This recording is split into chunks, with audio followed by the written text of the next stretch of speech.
Class में हम discuss करेंगे भौतिक विज्ञान यानी कि फिजिक्स। फिजिक्स के अंदर भी पहला चैप्टर रहेगा आपका मात्रक एवं इकाई, ये मेजरमेंट और यूनिट कह सकते हैं इसको। चलिए फ्रेंड्स स्टार्ट करते हैं। तो पहला ही क्वेश्चन है इसमें, निम्नलिखित में से कौन सी मूल भौतिक राशि है? तो in the following which is fundamental physical quantity. तो कौन सी है? यह है विद्युत धारा। क्या है? Electric current. चलिए नेक्स्ट, आपका क्वेश्चन नंबर 2 है, शक्ति का मात्रक है। तो the unit of power is, ये क्या है? ये है वाट। क्या है? वाट। चलिए नेक्स्ट देखते हैं। नेक्स्ट है, विद्युत शक्ति की इकाई है। The unit of electric power is, क्या है? ये है वाट। चलिए नेक्स्ट, इसमें बताना है आपको बल का मात्रक है। The unit of the force is, क्या है? न्यूटन। क्या? न्यूटन। चलिए नेक्स्ट है, कार्य का मात्रक क्या है? कार्य का मात्रक जूल है। The unit of work is, क्या? जूल। चलिए नेक्स्ट, क्वेश्चन नंबर 6 है, आवृत्ति को मापा जाता है।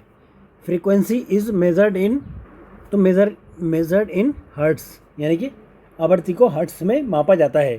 चलिए नेक्स्ट क्वेश्चन है, ओम मीटर मात्रक है। तो ओम मीटर इज़ यूनिट ऑफ, तो ये प्रतिरोधिता का मात्रक है। किसका? रेजिस्टिविटी का। किसका? रेजिस्टिविटी का मात्रक है। चलिए next, very most important question, ये हर बार पूछा जाता है किसी न किसी एग्जाम में। प्रकाश वर्ष इकाई है। तो light year is the unit of किसकी? डिस्टेंस की। किसकी? दूरी की इकाई है। तो प्रकाश वर्ष तय की गई दूरी का एक, तो तय की गई दूरी, एक प्रकाश वर्ष बराबर कितना होता है? 9.46 इंटू 10⁻15 मीटर। चलिए नेक्स्ट देखिए, फिर वही क्वेश्चन है, प्रकाश वर्ष होता है। ए लाइट ईयर इज़ द, प्रकाश द्वारा एक वर्ष में चली गई दूरी। तो ये क्या होता है? Distance travel by light in 1 year. Clear? चलिए आगे देखते हैं। नेक्स्ट क्वेश्चन है, खगोलीय दूरियां प्रकाश वर्ष में मापे जाने का कारण निम्नलिखित में से कौन सा है? तो which one of the following is a reason why astronomical distance are measured in light year. तो क्या है? प्रकाश की गति, स्पीड सदैव एक समान होती है। क्लियर है? तो the speed of light is always same. चलिए नेक्स्ट क्वेश्चन है, एक पार्सेक तारों संबंधी दूरियां मापने का मात्रक बराबर है किसके? 3.25 प्रकाश वर्ष के। किसके? 3.25 लाइट ईयर। चलिए नेक्स्ट क्वेश्चन है, पार्सेक मात्रक है किसका? दूरी का। तो parsec is the unit of distance. चलिए नेक्स्ट क्वेश्चन है, माप की कौन सी इकाई को 0.39 से गुणा करने पर इंच प्राप्त होता है? तो किससे? ये सेंटीमीटर से। किससे होता है? सेंटीमीटर से। चलिए नेक्स्ट है, 6 फीट लंबे व्यक्ति की ऊंचाई नैनोमीटर में कैसे व्यक्त की जाती है? तो 183 गुणा 10⁻7 नैनोमीटर। कितना? 183 इंटू 10⁻7 nm नैनोमीटर। चलिए नेक्स्ट क्वेश्चन है, एक नैनोमीटर होता है कितना? 10⁻7। तो एक a nanometre is equal to 10⁻7 centimetre. चलिए नेक्स्ट देखिए, नेक्स्ट क्वेश्चन है, एम्पियर मापने की इकाई है। क्या है? यह है विद्युत धारा। विद्युत धारा में एम्पियर नापते हैं हम, यानी कि ampere is the unit of electric current. किसका? इलेक्ट्रिक करंट का। चलिए नेक्स्ट क्वेश्चन है, मेगावाट बिजली को नापने के लिए इकाई है। Megawatt is measuring unit of power which is, ये क्या है? जनरेटेड। जो भी हम उत्पादन करते हैं बिजली का, उसको नापने की इकाई है मेगावाट। चलिए नेक्स्ट, अब देखिए सूची 1 को सूची 2 से आपको मिलाना है। तो त्वरण का क्या होता है? देखिए, त्वरण का होता है मीटर बाय सेकंड का स्क्वायर। तो एक्सेलरेशन मीटर बाय सेकंड का स्क्वायर। और फोर्स का होता है, बल का होता है न्यूटन। बल का क्या होता है? न्यूटन। फोर्स का न्यूटन। और किरत कार्य का क्या होता है? किरत कार्य का होता है जूल। जैसे बताया था कि वर्क डन बाय जूल। और ये आवेग का क्या होता है? Newton second. तो इसका आ गया हमारा ऑप्शन नंबर डी। चलिए आगे देखते हैं। नेक्स्ट क्वेश्चन है, एसआई यूनिटों में से कौन सा सही सुमेलित नहीं है? तो विच of the following SI unit note correctly match बताना है आपको। तो ये देखिए, दाब डाइन नहीं होता है। दाब का क्या होता है? दाब का ऐसा ही मात्रक होता है पास्कल। तो क्या होता है इसका, ये गलत है। तो पास्कल होता है इसका प्रेशर का। क्लियर है? चलिए आगे बढ़ते हैं। तो इस क्वेश्चन में आपको सूची 1 का सूची 2 से मिलान करना है, यानी कि लिस्ट 1 का लिस्ट 2 से मैच कराना है। तो देखिए वाट का क्या है, वाट का है आपका शक्ति। नोट का आपने देखा होगा कि ये समुद्री जहाज़ की गति को नापता है। नोट किसको नापता है? समुद्री, the speed of a ship. Watt का पावर हो गया। तो क्या हमारा आंसर आया? कैलोरी का क्या होता है? कैलोरी का होता है ऊष्मा। कैलोरी कितनी ऊष्मा है, देखिए ये होता है ना कैलोरी का हीट हो गया। तो डी का पहला देखिए 1 में ही है, तो हमारा आंसर ये सी आ जाता है। और बाकी नॉटिकल मील ये नौ संचलन यानी कि नेविगेशन के लिए आता है। चलिए नेक्स्ट क्वेश्चन है, निम्नलिखित में से कौन सा सही सुमेलित नहीं है ये बताना है। तो विच of the following is not correctly matched. तो देखिए अभी हमने बताया था कि नोट क्या होता है? जहाज के चाल की माप। The measure the speed of speed of ship, तो ये नोट हो गया। दूसरा नॉटिकल मील अभी हमने बताया था नौ संचलन में प्रयुक्त दूरी की इकाई, unit of distance used in navigation. तीसरा एमस्ट्रॉन्ग क्या होता है? प्रकाश के तरंग दैर्ध्य की इकाई। एमस्ट्रॉन्ग प्रकाश के तरंग दैर्ध्य की इकाई। प्रकाश वर्ष क्या है? समय मापन की इकाई नहीं है। प्रकाश वर्ष क्या है? दूरी मापन की इकाई है, दूरी की। तो क्या मेज़र करते हैं इसमें? हम इसमें मेज़र करते हैं डिस्टेंस।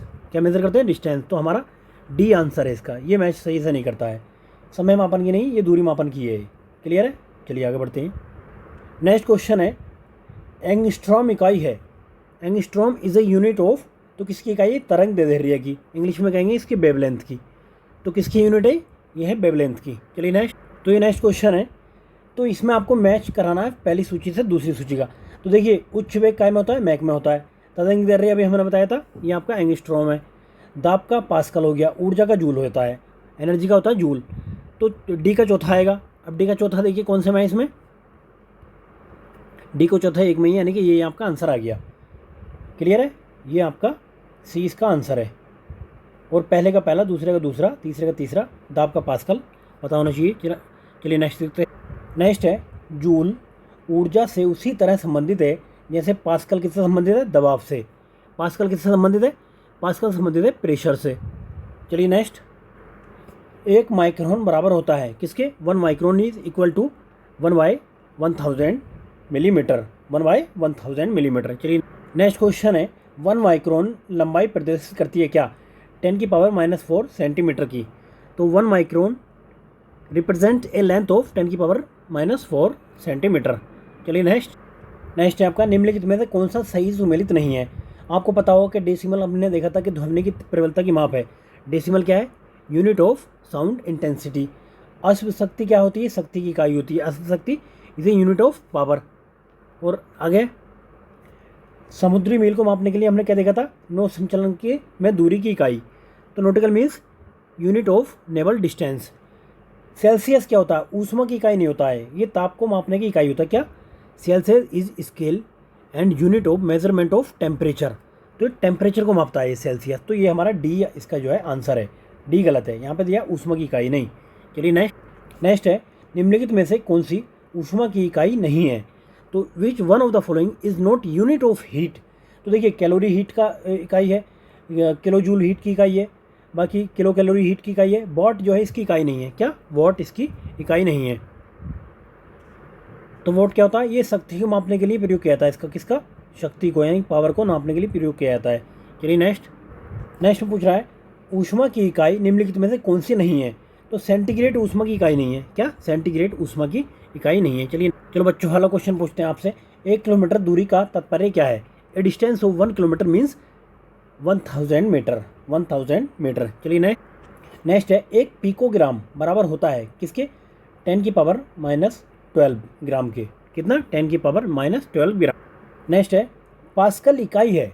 तो pascal is unit of measuring किसकी? दाब की। किसकी? प्रेशर की इकाई है पास्कल। चलिए नेक्स्ट, या फिर इस तरीके से कह सकते हैं, दाब की इकाई क्या है? दाब की इकाई है न्यूटन प्रति वर्ग मीटर।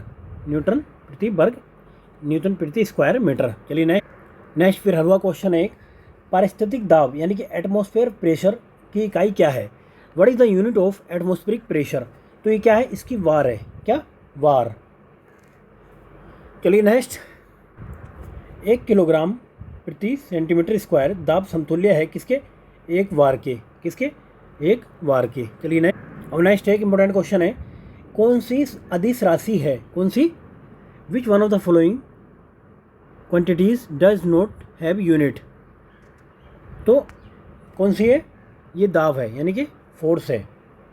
चलिए नेक्स्ट, आपको बताना है तेल का एक बैरल निम्नलिखित से किसके बराबर होता है, 1 barrel of oil is equal to which of the following. तो 159 लीटर के बराबर होता है, कितने, 159 लीटर के बराबर। अब नेक्स्ट में बताना है आपको लंबाई की न्यूनतम इकाई क्या है, बार बार पूछने वाला क्वेश्चन है।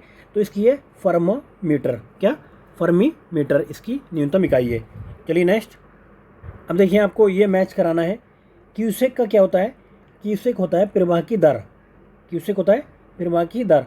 और बाइट आपने देखा कंप्यूटर में होता है। रिएक्टर से क्या मापते हैं हम, भूकंप की तीव्रता। बॉर से हम मापते हैं दाब।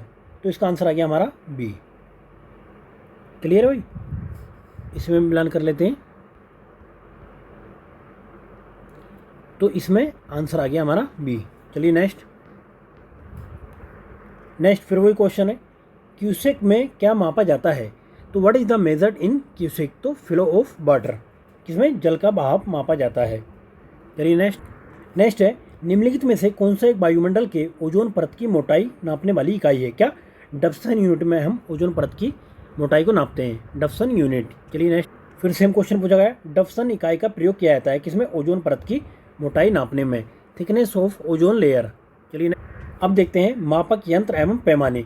तो मेजरिंग डिवाइस एंड स्केल्स, जैसे कि देखिए अल्टीमीटर का यूज़ कहाँ करते हैं हम, अल्टीमीटर का करते हैं ऊंचाई को मापने के लिए, ऊंचाई को मापने के लिए अल्टीमीटर का यूज़ करते हैं। दूसरा एमीटर का यूज़ करते हैं विद्युत धारा मापक के लिए, एमीटर का क्या, किसके लिए, electric current in A circuit. तीसरा एनोमीटर का करते हैं वायु वेग मापी के लिए। तो एनीमोमीटर स्पीड के लिए, विंड स्पीड के लिए करते हैं इसका। एंटीनियोमीटर का करते हैं सौर विकिरण मापक के लिए। और बाकी एंटोमीटर का करते हैं वाष्पीकरण के लिए। ऑडियोमीटर का करते हैं ध्वनि की तीव्रता के लिए। बैरोग्राफ का करते हैं वायुमंडलीय दाब के निरंतर मापन के लिए। तो ये इंपॉर्टेंट है, barometer a device used for measuring atmospheric pressure. चलिए आप क्वेश्चन देखते हैं। तो इसमें पहला ही क्वेश्चन है, महासागर में डूबी हुई वस्तुओं की स्थिति जानने के लिए निम्न में किस यंत्र का प्रयोग किया जाता है। तो which one of the following instrument is used for locating submerged object in an ocean. तो किसका, सोनार का यूज़ करते हैं हम, किसका, सोनार का। चलिए नेक्स्ट, दूसरा है इसमें, सोनार में हम उपयोग करते हैं क्या, पराश्रव्य तरंगें, कौन सी, अल्ट्रासोनिक वेव्स सोनार में हम यूज़ करते हैं। नेक्स्ट है, ध्वनि की तीव्रता को मापने वाला यंत्र है, तो कौन सा है, साउंड की तीव्रता को जो मापता है तो है ऑडियोमीटर, कौन सा, ऑडियोमीटर। चलिए नेक्स्ट, अब बताना है आपको कि एनीमोमीटर से क्या मापते हैं हम। एनीमोमीटर से निम्नलिखित में से किसका मापन किया जाता है, तो पवन का मापन किया जाता है, यानी कि फोर्स ऑफ द विंड, किससे, एनीमोमीटर। चलिए नेक्स्ट, फिर वही क्वेश्चन है कि विंड का हम किससे मेजर करते हैं, तो एनीमोमीटर से, किससे, एनीमोमीटर से। नेक्स्ट, अब ये बताना आपको कौन सा इसमें सही सुमेलित नहीं है, यानी कि सही करेक्टली मैच इसमें नहीं है, ये बताना है। तो एनीमोमीटर अभी हमने देखा वायु की चाल मेजर करते हैं, एमीटर से विद्युत धारा करते हैं, और पायरोमीटर से उच्च ताप करते हैं। तो ये देखिए टैक्योमीटर से दाबांतर नहीं करते हैं। टैक्योमीटर क्या है, एक प्रकार का सर्वेक्षण उपकरण है, क्या है, एक प्रकार का सर्वेक्षण उपकरण है। तो ये हमारा तीसरा ही इसका आंसर आ जाता है, बाकी 3 सही हैं, ऊपर के 2 ये सही हैं, नीचे का डी सही है। चलिए नेक्स्ट, अभी मैंने बताया कि पायरोमीटर को कहाँ पे यूज़ करते हैं। पायरोमीटर से जब बहुत ज़्यादा उच्च ताप होता है तो उसको मेज़र करते हैं, हाई टेम्परेचर को पायरोमीटर से मेज़र करते हैं। बार बार क्वेश्चन पूछा जाता है। चलिए नेक्स्ट क्वेश्चन है, निम्नलिखित षडयंत्रों में से किसका उपयोग अत्यधिक उच्च ताप को मापने में किया जाता है। तो किसका, अत्यधिक उच्च ताप को, पायरोमीटर का, किसका, पायरोमीटर का प्रयोग करते हैं हम। चलिए नेक्स्ट, निम्नलिखित तापमापियों में किसे पायरोमीटर कहा जाता है। तो किसे, विकिरण तापमापी को, किसे, रेडिएशन थर्मोमीटर को। चलिए देखिए वही क्वेश्चन आ गया, वह थर्मोमीटर जो 2000 डिग्री सेल्सियस मापने में प्रयुक्त होता है, क्या कहते हैं इसे, तो पूर्ण विकिरण पायरोमीटर, क्या, टोटल रेडिएशन पायरोमीटर। चलिए नेक्स्ट है, पाइरेलियोमीटर का प्रयोग निम्न में से किसके मापने के लिए किया जाता है। तो सोलर के रेडिएशन को मापने के लिए किया जाता है। Pyrheliometer is used for measuring solar radiation. Next है, मैनोमीटर के द्वारा किसकी माप की जाती है? तो what is measured by manometer? तो किसकी माप की जाती है? गैसों के दाब की। किसकी? Pressure of gas. अब देखिए फिर आपको मैच कराना है। तो एमीटर का आपको पता है कि एमीटर का क्या होता है? विद्युत धारा यानी कि धारा होता है। हाइग्रोमीटर में सापेक्ष आर्द्रता नापते हैं हम। हाइग्रोमीटर में रिलेटिव ह्यूमिडिटी। अब बी का चौथा, देखिए बी का चौथा एक में ही है, अगर आपको एक ही पता तो इससे निकाल दोगे आप। बाकी जो है देखिए बैरोमीटर से क्या होता है? बैरोमीटर से नापते हैं आप दाब, स्प्रिंग तुला से बाहर नापते हैं। क्लियर है? तो हमारा इसका बी आंसर आ जाता है।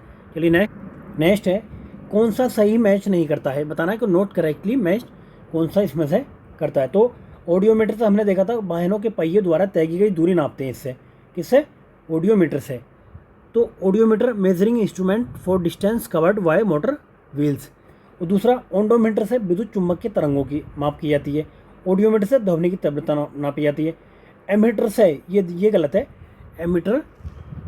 एमीटर से आपकी विद्युत शक्ति को माप नहीं की जाती है, तो यही इसका गलत है। तो चलिए आगे देखते हैं। नेक्स्ट है, विद्युत धारा निम्न में से किस उपकरण से मापी जाती है? The device is measure electric current. तो इलेक्ट्रिक करंट का आपको पता है कि एमीटर से मापा जाता है। किससे? एमीटर से, इलेक्ट्रिक एमीटर। नेक्स्ट क्वेश्चन है, वायुमंडलीय दाब को मापने में यंत्र का उपयोग किया जाता है। किसका? बैरोमीटर। किसको? वायुमंडलीय दाब को मापने के लिए। तो which instrument is use to measure atmospheric pressure? तो बैरोमीटर का यूज़ करते हैं हम। चलिए नेक्स्ट है, दूध का अपेक्षित घनत्व ज्ञात किया जा सकता है। The density of milk can be obtained by the use of lactometer. तो ये किसके द्वारा? लैक्टोमीटर। चलिए नेक्स्ट वही है, डेंसिटी ऑफ मिल्क कैसे निकालेंगे हम? लैक्टोमीटर से। कैसे? लैक्टोमीटर। चलिए अभी हमने देखा था वायुमंडल की सापेक्षिक आर्द्रता किससे मापते हैं? हाइग्रोमीटर। रिलेटिव ह्यूमिडिटी किससे मेजर करते हैं? हाइग्रोमीटर। चलिए अब ये बताना है इनमें से कौन सा सही सुमेलित है। तो करेक्टली मैच बताना है आपको। तो देखिए थर्मो रेसिस्टर क्या होता है? Electric thermometer. Thermo resistor electric thermometer. ठीक है, ये इसका आंसर है। चलिए ये मोस्ट इंपॉर्टेंट है, इसको मोस्ट इंपॉर्टेंट डाल लो, इसमें से कोई ना कोई पूछा जाना ही जाता है, मतलब पूछा ही जाता है इनमें से। तो देखिए स्टेथोस्कोप से क्या करते हैं हम? स्टेथोस्कोप से करते हैं हम क्या? हृदय की ध्वनि के सुनने के लिए। तो स्टेथोस्कोप के आगे टू हियर हार्ट साउंड। दूसरा हो गया स्फेग्नियोमीटर। तो स्फेग्नियोमीटर से रक्तचाप मापन के लिए यूज़ करते हैं। तो इसके टू मेजर ब्लड प्रेशर। किससे? स्फेग्नियोमीटर से आगे ब्लड प्रेशर का मेजर करते हैं। और कैरेटोमीटर से क्या करते हैं हम? कैरेटोमीटर से करते हैं सोने की शुद्धता का पता लगाते हैं कि सोना प्योर है कि नहीं है। तो कैरियोमीटर से to check purity of gold. बाकी लक्समीटर, इससे क्या करते हैं? To measure intensity of light. Luxmeter से प्रकाश की तीव्रता के मापन के लिए। तो इसमें से हमारा सी आंसर आ जाता है। इसमें भी देख लेते हैं, ये सी हमारा आंसर आ जाता है इसमें। चलिए नेक्स्ट है, रक्त दाब मापने के यंत्र का नाम है क्या? स्फेग्नियोमीटर। क्या है? ब्लड प्रेशर के नापने का माप स्फेग्नियोमीटर। चलिए नेक्स्ट क्वेश्चन है, रिएक्टर पैमाना मापने के लिए किया जाता है। किसका? भूकंपीय लहरों का आयाम नापते हैं। क्या? Amplitude of seismic wave. चलिए नेक्स्ट, इनमें से आपको बताना कौन सा सही सुमेलित नहीं है। तो देखिए सेल्सियस ताप, किलोवाट आवर, ये आवर है विद्युत, और RH गुणांक रक्त। तो रिएक्टर पैमाना आर्द्रता का नहीं है, ये भूकंप को नापते हैं हम इससे, रिएक्टर स्केल से। चलिए नेक्स्ट है, निम्न में से भूकंप मापी यंत्र कौन सा है? तो क्या है? Seismograph. Which of the following is A seismometer device? तो सिस्मोग्राफ। चलिए नेक्स्ट है, भूकंप की तीव्रता किससे मापी जाती है? तो किससे? सिस्मोग्राफ से। चलिए नेक्स्ट, अब ये आपको सूची 1 का लिस्ट 1 का लिस्ट 2 से मिलान कराना है। तो आपको पता है कि भूकंप की माप किससे की जाती है? ये की जाती है सिस्मोग्राफ से। और दूसरा ऊंचाई की होती है अल्टीमीटर से। उसके बाद विद्युत धारा की होती है एमीटर से, यानी कि इलेक्ट्रिक करंट एमीटर। अर्थक्वेक का आ गया था आपका सिस्मोमीटर, हाइट का अल्टीमीटर। बचा आपका रेजिस्टेंस, तो ये ओम, रेजिस्टेंस का ओम। तो हमारा पहला आंसर आ जाता है। चलिए अब नेक्स्ट है, देखिए लिस्ट 1 का लिस्ट 2 से मैच कराना है। आपको पता होना चाहिए कि फेदोमीटर का हम यूज़ कहाँ करते हैं? फेदोमीटर का गहराई के लिए, यानी कि फेदोमीटर समुद्र की गहराई। बैरोमीटर का आपको पता है कि बैरोमीटर का हम करते हैं वायुमंडलीय दाब के लिए। बैरोमीटर का करते हैं एटमॉस्फेरिक प्रेशर, ये आपको पता है। उसके बाद में आपको पता हो हाइग्रोमीटर, हाइग्रोमीटर वायुमंडलीय आर्द्रता, हाइग्रोमीटर का एटमॉस्फेरिक ह्यूमिडिटी के लिए करते हैं। बाकी अल्टीमीटर का ऊंचाई के लिए करते हैं, अल्टीमीटर ऊंचाई के लिए करते हैं। तो हमारा ये बी आंसर आ जाता है। क्लियर है? तो बी आंसर आ जाता है। देखिए ऐसे क्वेश्चन में क्या करना होता है, जहाँ पर भी दो कॉमन दे रखे हैं तो आंसर फिर वहीं पे से होता है। ये तो क्लियर है, ये एग्जामिनर कंफ्यूज करने के लिए आपको डालता है ऐसा। तो पहला काट देंगे, डी काट देंगे, तो अब इनमें से कोई सा मार देंगे। अगर आपको एक भी नहीं पता ना फिर भी आप मार गएंगे, तो 50-50 का रेशियो रहता है सही होने का। क्लियर है? चलिए आगे देखते हैं। नेक्स्ट है, फेथोमीटर का उपयोग किसे नापने में किया जाता है? तो किसको? समुद्र की गहराई को, depth of sea. Fathometer is use to measure depth of sea. Next है सूची 1 का सूची 2 से, यानी कि लिस्ट 1 का लिस्ट 2 से मिलान कराना है। एनोमीटर आपको पता है, एनोमीटर वायु का वेग नापते हैं। इससे क्या? Wind velocity. किससे? एनीमोमीटर से। सिस्मोग्राफ से आपको पता है भूकंप का मापन किया जाता है। तो क्या? अर्थक्विक सा, अर्थक्विक को नापते हैं हम सिस्मोग्राफ से। बैरोग्राफ, बैरोग्राफ में क्या होता है? वायुमंडलीय दाब। हाइग्रोमीटर में आर्द्रता होती है, हाइग्रोमीटर में आर्द्रता। तो इसका आंसर आया था हमारा डी, डी इसका आंसर है। चलिए नेक्स्ट, अभी बताना है कि इनमें से कौन सा करेक्टली मैच नहीं है। तो मैनोमीटर का दाब होता है, कार्ब्यूमीटर आंतरिक दहन इंजन, तो मैनोमीटर प्रेशर। कार्ब्यूरेटर क्या होता है? इंटरनल सबस्टीन इंजन। और बाकी ये देखिए, कार्डियोग्राफ क्या होता है? हार्ट मूवमेंट को नापता है।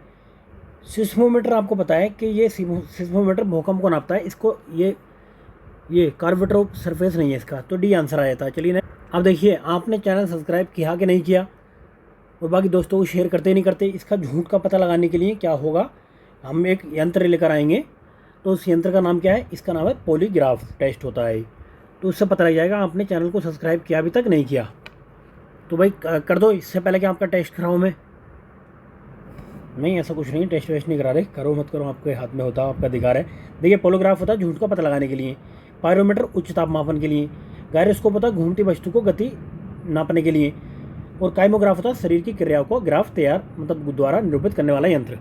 तो हमारा आगे पॉलीग्राफ टेस्ट। चलिए नेक्स्ट है, ऊर्ध्वाधर तल यानी कि एलिवेशन का एवं क्षैतिज तल एजीमथ के कोणीय दूरी को मापने में प्रयुक्त होने वाले यंत्र कौन सा है? तो डियोडोलाइट। क्या होता है? डियोडोलाइट। चलिए अब देखिए, यहाँ से बार बार क्वेश्चन पूछे जाते हैं, चाहे वो कोई भी पीसीएस हो, आपका यूपीपीएससी हो, आरपीएससी हो, बीपीएससी हो, या फिर आपका यूपीपीसीएस मतलब यूपी ट्रिपल एससी का पैट हो, या कोई अदर एग्जाम हो कोई भी गवर्नमेंट जॉब का। तो यहाँ से इस चैप्टर से बहुत ज़्यादा क्वेश्चन पूछे जाते हैं। इसमें क्या पढ़ेंगे हम? Mechanics, mass, motion, force, acceleration, momentum, work, power, energy. चलिए देखते हैं इससे किस टाइप के क्वेश्चन अभी तक पूछे गए। देखिए पहला क्वेश्चन देखते हैं जो यूपीएससी में पूछा गया 1996 में। एक साधारण यंत्र किसी व्यक्ति की सहायता करता है काय में कम बल का प्रयोग करके उतनी ही मात्रा का काम करने में। किसका? The same amount of work with lesser force. Clear है? चलिए आगे देखते। नेक्स्ट है, एक व्यक्ति एक संवेदनशील तराजू पर खड़ा है। खड़े होकर देखना आप, यदि वह गहरी सांस अंदर लेता है तो तराजू की रीडिंग पर क्या प्रभाव पड़ेगा? तो तराजू की रीडिंग क्या होगी? बढ़ेगी। A man standing on A sensitive balance, if he inhales deeply the reading of balance क्या होगा? इंक्रीज होगा। चलिए आगे देखते हैं। नेक्स्ट क्वेश्चन है, निम्नलिखित में से कौन सी सदिश नहीं है? कौन सी राशि सदिश नहीं है? विच of the following is not a vector quantity. तो कौन सी नहीं है? तो आयतन नहीं है। देखिए सदिश राशियों की पहचान मैं आपको बताता हूँ। वेक्टर की क्या है कि उसके आगे ये वे ये सब लगा हुआ होता है। तो इसमें देखिए नहीं लगा हुआ, तो ये हमारा आंसर आ गया ये डी यानी कि वॉल्यूम। चलिए नेक्स्ट, तो अभी मैंने बताया था कि सदिश राशि की पहचान क्या है कि इसके स्टार्टिंग में कहीं ना कहीं बै लगा हुआ होगा, तो संवेग इसका आंसर है, मोमेंटम। चलिए नेक्स्ट क्वेश्चन है, बल गुणनफल है किसका? द्रव्यमान गुणा त्वरण का, मास एंड एक्सीलरेशन का। तो बी इसका आंसर है। चलिए नेक्स्ट क्वेश्चन है, यदि किसी घन के आयतन और पृष्ठ क्षेत्रफल को निरूपित करने वाली संख्याएं समान हो तो उस घन के किनारे की लंबाई की मापक की इकाई क्या होगी? तो 6 होगी। कितनी? 6। चलिए नेक्स्ट, तो ये इंपॉर्टेंट क्वेश्चन है, ऊर्जा संरक्षण का आशय क्या है? देखिए ऊर्जा का ना तो सृजन हो सकता है और ना ही विनाश हो सकता है। Energy can nether be created nor destroyed. तो ये इसका आंसर है।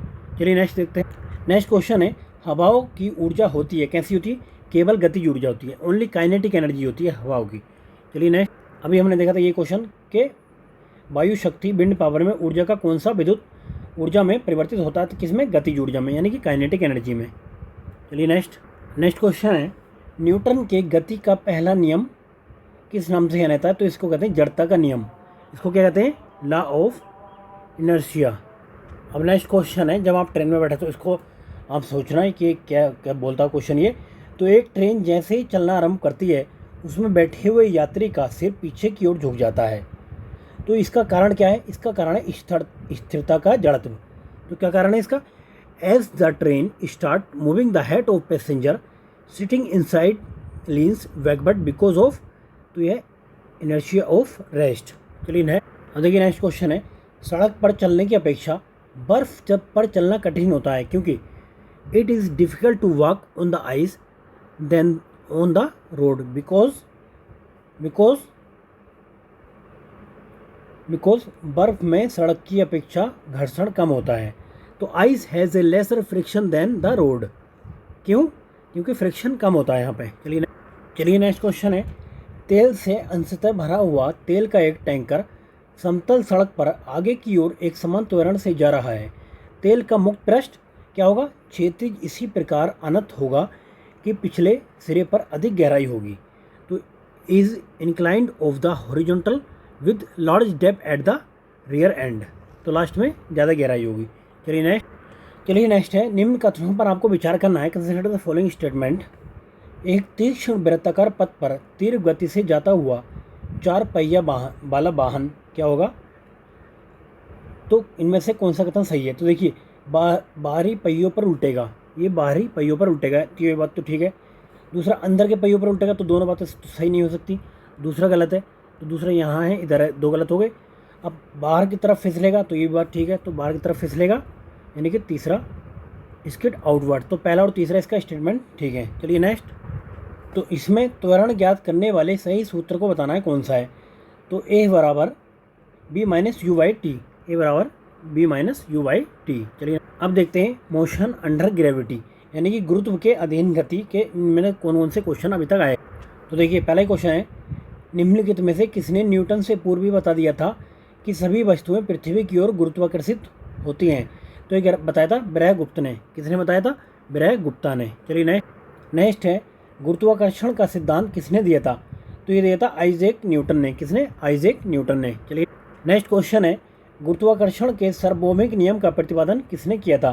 तो ये किसने किया था? न्यूटन ने किया था। चलिए नेक्स्ट क्वेश्चन है, अंतरिक्ष यात्री निर्वात में सीधे खड़े नहीं रह सकते क्योंकि astronauts in space can not stand erect, this is because in space there is no gravity.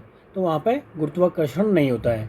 चलिए नेक्स्ट है, अंतरिक्ष यान जो चक्कर लग रहा है से एक सेब छोड़ा जाता है, तो वह देखिए, if an apple is release from an orbiting spaceship it will to move along with the spaceship at the same period, यानी कि उसके साथ ही ये गिरेगा, अंतरिक्ष यान के साथ साथ उसी गति से गतिमान होगा। क्लियर है? चलिए नेक्स्ट है, पीसा की झुकी हुई मीनार गिर नहीं जाती क्योंकि the learning towers of Pisa does not fall because गुरुत्व केंद्र जाने वाली ऊर्ध्वाधर लाइन तल के अंदर रहती है। तो the vertical line through the centre of gravity of tower falls within its base. तो देखिए मैंने भी एक स्टडी पढ़ी है, तो उसमें कहा है कि ये गिर जाएगी अब से करीब 50-60 साल बाद, क्योंकि कंटिन्यू झुकती चली जा रही है। लेकिन हमें देखना, हमारा आंसर तो डी है। नेक्स्ट क्वेश्चन है, यदि पृथ्वी और सूर्य की दूरी जो है इसके स्थान पर दुगनी होती तो सूर्य तथा पृथ्वी पर गुरुत्वाकर्षण बल जो पड़ता है वह होता, तो कितना होता? अब जो जितना है उसका 1/4 होता। तो the distance between the earth and the sun was twice that it's now, the gravitational force exerted the earth by the sun would be, तो ये 1/4 of what it is now. Clear है? चलिए नेक्स्ट क्वेश्चन है, जब कोई वस्तु ऊपर से गिराई जाती है तो उसका भार क्या होगा? अपरिवर्तित रहेगा। तो if an object is falling from above its weight remains same. चलिए नेक्स्ट है, लकड़ी, लोहे व मोम के समान आकार के टुकड़ों को समान ऊंचाई से पृथ्वी पर गिराया जाता है, तो कौन सा टुकड़ा सर्वप्रथम पृथ्वी की सतह पर पहुंचेगा? तो सभी टुकड़े एक साथ पहुंचेंगे। कौन से? सभी टुकड़े एक साथ पहुंचेंगे। चलिए, लेकिन अगर दो गेंदें सपोज करो, एक गेंद और बी गेंद 10 किलोग्राम और 1 किलोग्राम की हैं, उन्हें 20 मीटर की ऊंचाई से एक साथ गिराया जाता है, तो निम्नलिखित में से कौन सा सही होगा? तो ये दोनों भूमि पर एक साथ पहुंचेंगी, 10 किलो वाली भी और 1 किलो वाली भी। चलिए नेक्स्ट देखिए, असरसन और रीजनिंग वाला क्वेश्चन है। कथन है पहला, चंद्रमा पर मानव का वजन पृथ्वी की तुलना में 1/6 रहता है। चंद्रमा पर पृथ्वी की तरह गुरुत्वाकर्षण नहीं है। तो देखिए, पहला तो सही है, लेकिन कम है, लेकिन ये गुरुत्वाकर्षण है, तो ये इसका आंसर हो गया सी। ठीक है ना, तो इसका आंसर हो गया सी। चलिए नेक्स्ट क्वेश्चन है, किसी पिंड का भार यानी कि the weight of anybody is, तो ध्रुवों पर सबसे ज़्यादा होता है। कहाँ पर? मोर ऑन, कहाँ पर?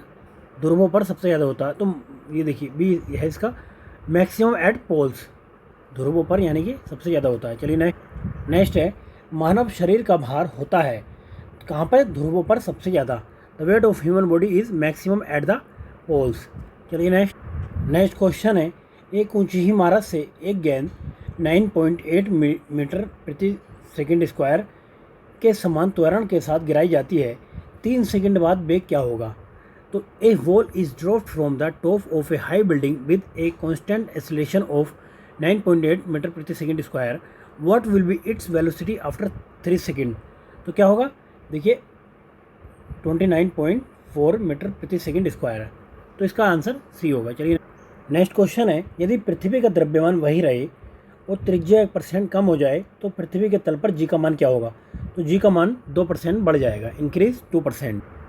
नेक्स्ट क्वेश्चन है, पृथ्वी के चारों ओर परिक्रमा कर रहा कृत्रिम उपग्रह इसलिए पृथ्वी पर नीचे नहीं गिरता क्योंकि पृथ्वी का आकर्षण यानी कि उसी गति के लिए आवश्यक त्वरण प्रदान करता है। तो क्या है? An artificial satellite orbiting around the earth does not fall down, this is so because the attribution of the earth provides the necessary acceleration for its motion. Clear? चलिए आगे बढ़ते हैं। चलिए नेक्स्ट, एक भूग्रह अपने कक्ष में निरंतर गति करता रहता है। यह अभिकेंद्रीय बल के प्रभाव से होता है, जो प्राप्त होता है कहाँ से? पृथ्वी द्वारा उपग्रह पर लगने वाले गुरुत्वाकर्षण से। तो the gravitational force on the satellite by the earth. चलिए नेक्स्ट है, एक लड़की झूले पर बैठी स्थिति में झूला झूल रही है। उस लड़की के खड़े होने पर प्रदोल आवर्तकाल क्या होगा? तो कम हो जाएगा। तो a girl swimming on A swing in sitting position, when the girl stand up the period of the swing will क्या होगी? वी शॉर्टर, यानी कि कम हो जाएगा। चलिए नेक्स्ट है, पेंडुलम घड़ी तीव्र गति से चल सकती है। A pendulum clock run faster in, कहाँ पे? विंटर में तेज़ गति से चलती है और ग्रीष्म ऋतु में यानी कि समर में बहुत धीमी हो जाती है, बहुत स्पीड स्लो हो जाती है इसकी। चलिए, इसमें पृथ्वी का पलायन वेग बताना आपको कितना है? तो 11.2 किलोमीटर प्रति सेकेंड। कितना? 11.2 किलोमीटर प्रति सेकेंड। चलिए नेक्स्ट क्वेश्चन है, अगर किसी वस्तु को 8 किलोमीटर प्रति सेकेंड के वेग से अंतरिक्ष में फेंका जाए तो क्या होगा? तो देखिए, यह जो है वापस आ जाएगी पृथ्वी पर, तो यह पृथ्वी पर वापस आकर गिरेगी। चलिए नेक्स्ट क्वेश्चन है, पृथ्वी पर वायुमंडल नहीं होने का क्या कारण है? तो क्या कारण है? इस पर गैसीय अणुओं का पलायन वेग उनके वर्ग मध्य मूल वेग से कम होता है, तो इसका डी आंसर है। तो there is no atmosphere on the moon because the escape velocity of a gas molecules on its is less than the roots mean square velocity here।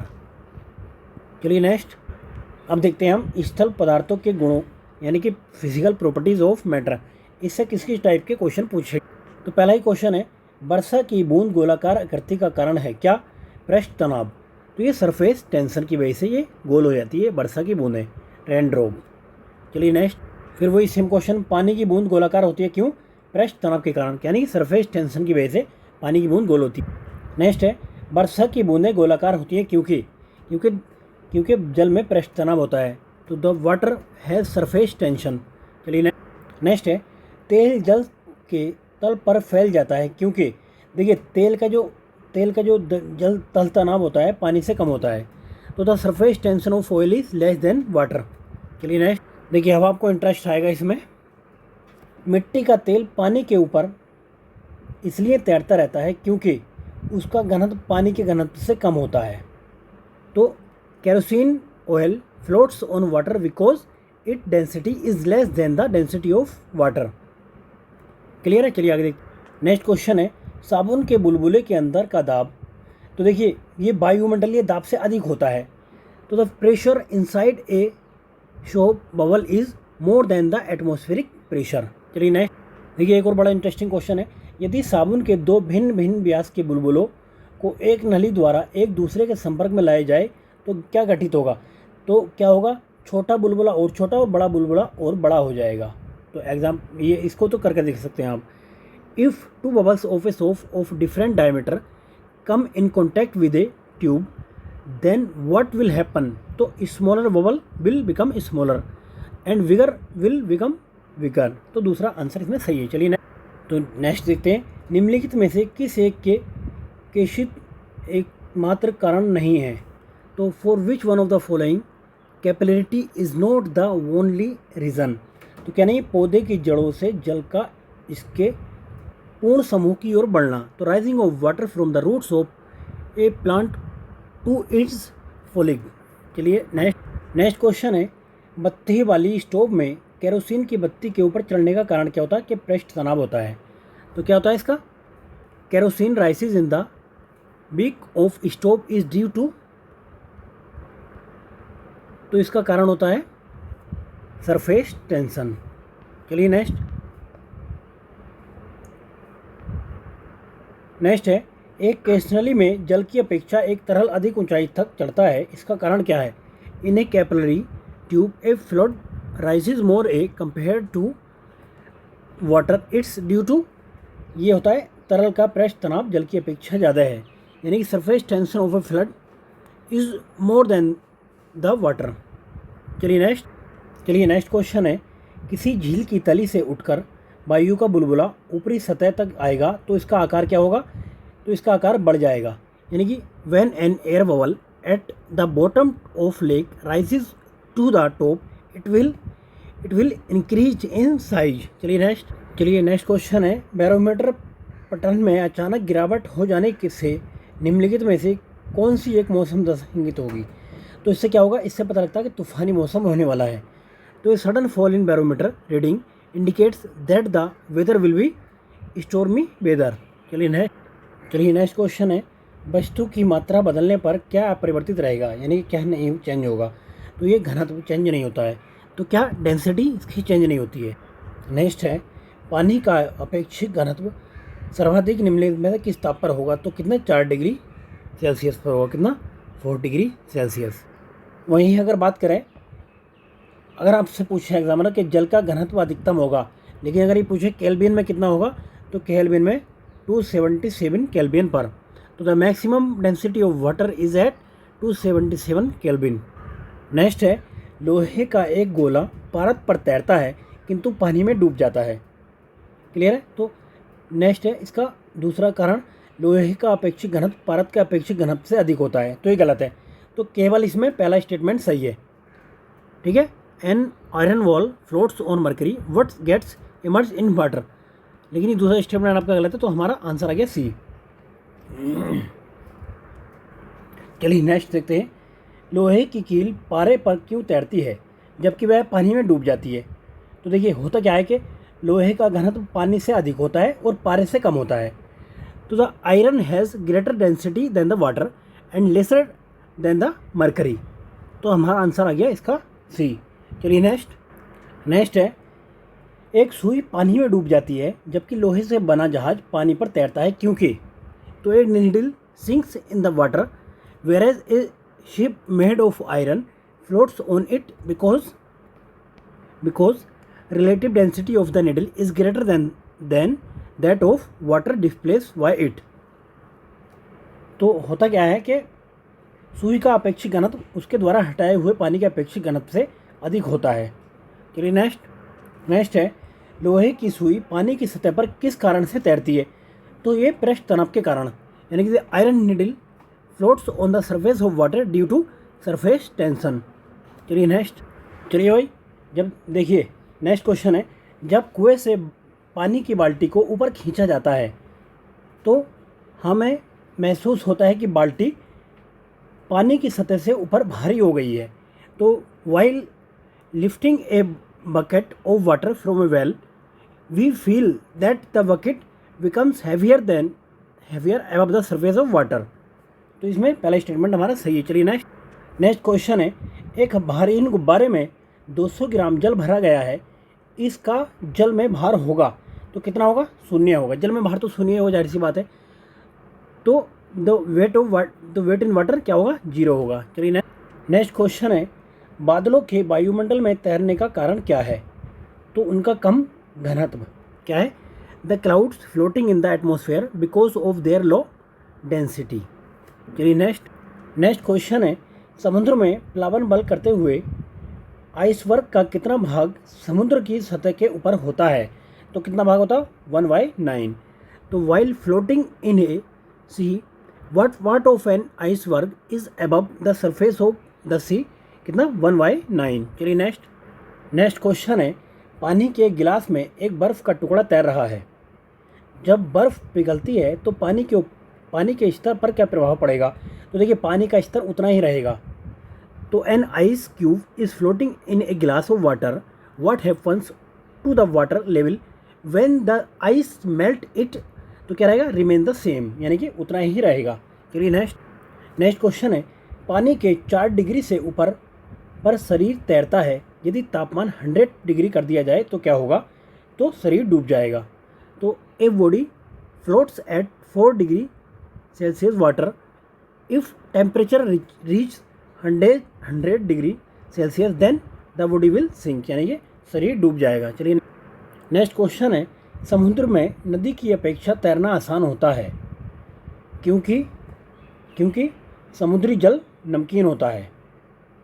तो why it is easier to swim in the sea than a river? तो the sea water is salinity, यानी कि वहाँ पे लवणता ज़्यादा होती है, सैलिनिटी ज़्यादा होती है। चलिए नेक्स्ट है, जब कोई जहाज़ नदी से सागर में घुसता है तो when a ship enter a sea from a river what happens? तो क्या होगा? वह कुछ ऊपर उठता है। तो कहाँ से? जब नदी से सागर में घुसता है। तो हमने देखा था कि मतलब सी में इंसान भी मतलब तैरता रहता है, तो इट राइज ए लिटिल, यानी कि ऊपर उठ जाएगा, क्योंकि वहाँ पे ज़्यादा सैलिनिटी होती है, यानी कि लवणता ज़्यादा होती है, यानी कि खारापन पानी का ज़्यादा होता है। चलिए नेक्स्ट देखिए, यही क्वेश्चन है कि जब कोई जहाज़ नदी से निकलकर सागर में प्रवेश करता है तो कुछ भाग ऊपर उठ जाता है, क्योंकि सागर के जल का घनत्व नदी के जल के घनत्व से अधिक होता है। when a ship enters a sea from a river it rise a little, तो ये बात ठीक है। तो the density of a sea water is greater than that the river water, तो ये पहली बात ठीक है और उसकी सही व्याख्या भी कर रहा है। तो both A are true and the R is the correct explanation of A। चलिए अब नेक्स्ट चैप्टर पढ़ते हैं, प्रकाश यानी कि ऑप्टिक्स। तो इससे किस टाइप के क्वेश्चन पूछे गए हैं वो देख लेते हैं अब। तो पहला ही क्वेश्चन है, निम्न में से किस विकिरण में ऊर्जा प्रति क्वांटम सर्वाधिक होगी? तो विच of the following radiation has the highest energy पर क्वांटम? तो किसमें? 200 से 280 नॉटिकल मील में। चलिए नेक्स्ट है, दृश्य प्रकाश का दीर्घमान प्रसार होता है कितना? तो the wavelength extension of visible light is between 390 to 780 nm। तो कितना? 390 टू 780 nm। चलिए नेक्स्ट क्वेश्चन है, मानव आँख दृश्य प्रकाश की जिस तरंगदैर्घ्य के लिए सर्वाधिक सुग्राही होती है वह कितना है? ये है 5500। कितना? 5500। चलिए नेक्स्ट क्वेश्चन है, प्रकाश सीधी रेखा में चलता प्रतीत होता है क्योंकि प्रकाश का तरंगदैर्घ्य बहुत छोटा होता है। तो the light appears to travel in a straight line because the wavelength of light is very small. तो ये बहुत स्मॉल होती है वेवलेंथ इसकी। चलिए आगे नेक्स्ट है, निम्नलिखित में से कौन सा कथन सत्य है वो बताना है। तो विच of the following statement is true? तो ये बताना, देखिए प्रकाश का वेग अधिक होता है, तो the light has a greater velocity. चलिए नेक्स्ट है, प्रकाश का शून्यावकाश में वेग कितना होता है? तो शून्यावकाश में कितना होता है? 3 × 10⁸ मीटर प्रति सेकेंड। तो the speed of light is in vacuum कितना होता है? 3 × 10⁸ मीटर प्रति सेकेंड। चलिए नेक्स्ट क्वेश्चन है, वेरी वेरी इंपॉर्टेंट क्वेश्चन है, प्रकाश का वेग अधिकतम कहाँ पे होता है? तो अधिकतम होता है कहाँ पे? निर्वात में, यानी कि velocity of light is maximum in vacuum. तो तो वैक्यूम में अधिकतर होता है। चलिए नेक्स्ट, वहीं पर अगर बात किया मिनिमम, तो प्रकाश की गति किसके बीच जाते हुए न्यूनतम होती है? तो the speed of light will be minimum while passing throw, तो ये कांच के बीच में से, अगर ग्लास के बीच में जा रही है तो मिनिमम होगी। चलिए नेक्स्ट, अब नेक्स्ट क्वेश्चन है, सूर्य से पृथ्वी तक प्रकाश के पहुंचने में लगभग कितना समय लगता है? तो लगते हैं 8 मिनट। कितना? 8 मिनट लगते हैं। चलिए नेक्स्ट, ये देखिए यूपीएससी का क्वेश्चन है, 2001 में पूछा गया था। प्रकाश तरंगों के वायु से कांच में जाने पर चर यानी कि वेरिएबल्स प्रभावित हुए हैं, वे हैं कौन कौन से? तरंग दैर्ध्य और वेग। तो when light wave pass through air to glass the variables affected are, तो वेवलेंथ एंड वेलोसिटी। चलिए नेक्स्ट है, जब प्रकाश एक माध्यम से दूसरे माध्यम में जाता है तो निम्न में से कौन सा एक अपरिवर्तित रहेगा?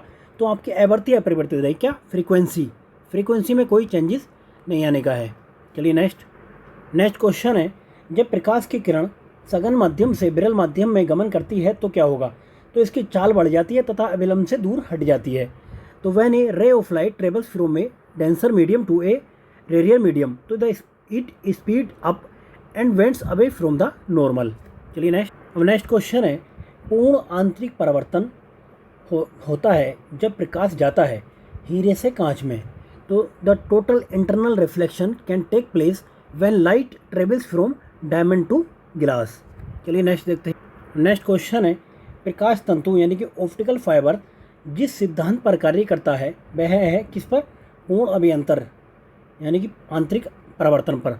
Optical fibre work on the principle of total internal reflection. चलिए नेक्स्ट है, प्रकाश ऊर्जा का ऑप्टिकल फाइबर में संचरण निम्नलिखित घटना के अनुप्रयोग का द्वारा किया जाता है। तो किसके? पूर्ण आंतरिक परावर्तन के।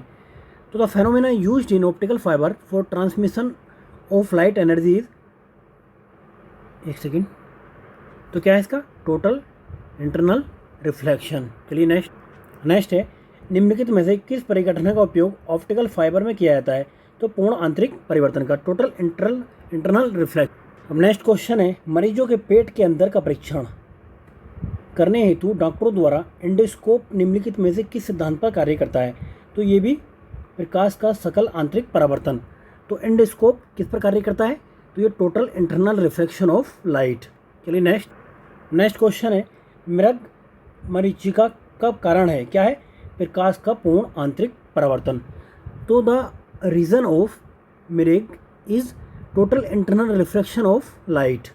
चलिए नेक्स्ट है, दूरदर्शन के संकेत एक निश्चित दूरी के बाद नहीं मिल सकते क्योंकि पृथ्वी की सतह वर्गाकार है। तो television signal can not be received beyond a certain distance because the surface of the earth is curved. चलिए नेक्स्ट क्वेश्चन है, दूरदर्शन प्रसारण में श्रव्य संकेतों का प्रेषण करने के लिए प्रयुक्त तकनीक है? क्या? आवर्ती module. The technique use to transmit audio signals in television broadcast is frequency modulation. चलिए नेक्स्ट है, दृष्टिपटल रेटिना पर जो चित्र बनता है the image formed on retina is, क्या है? वस्तु से छोटा व उल्टा होता है, तो यानी कि smaller than object what inverted. Next question है, पूर्ण सूर्य ग्रहण के दौरान सूर्य को सीधा देखने से आँख में अपरिवर्तनीय क्षति पहुँचती है।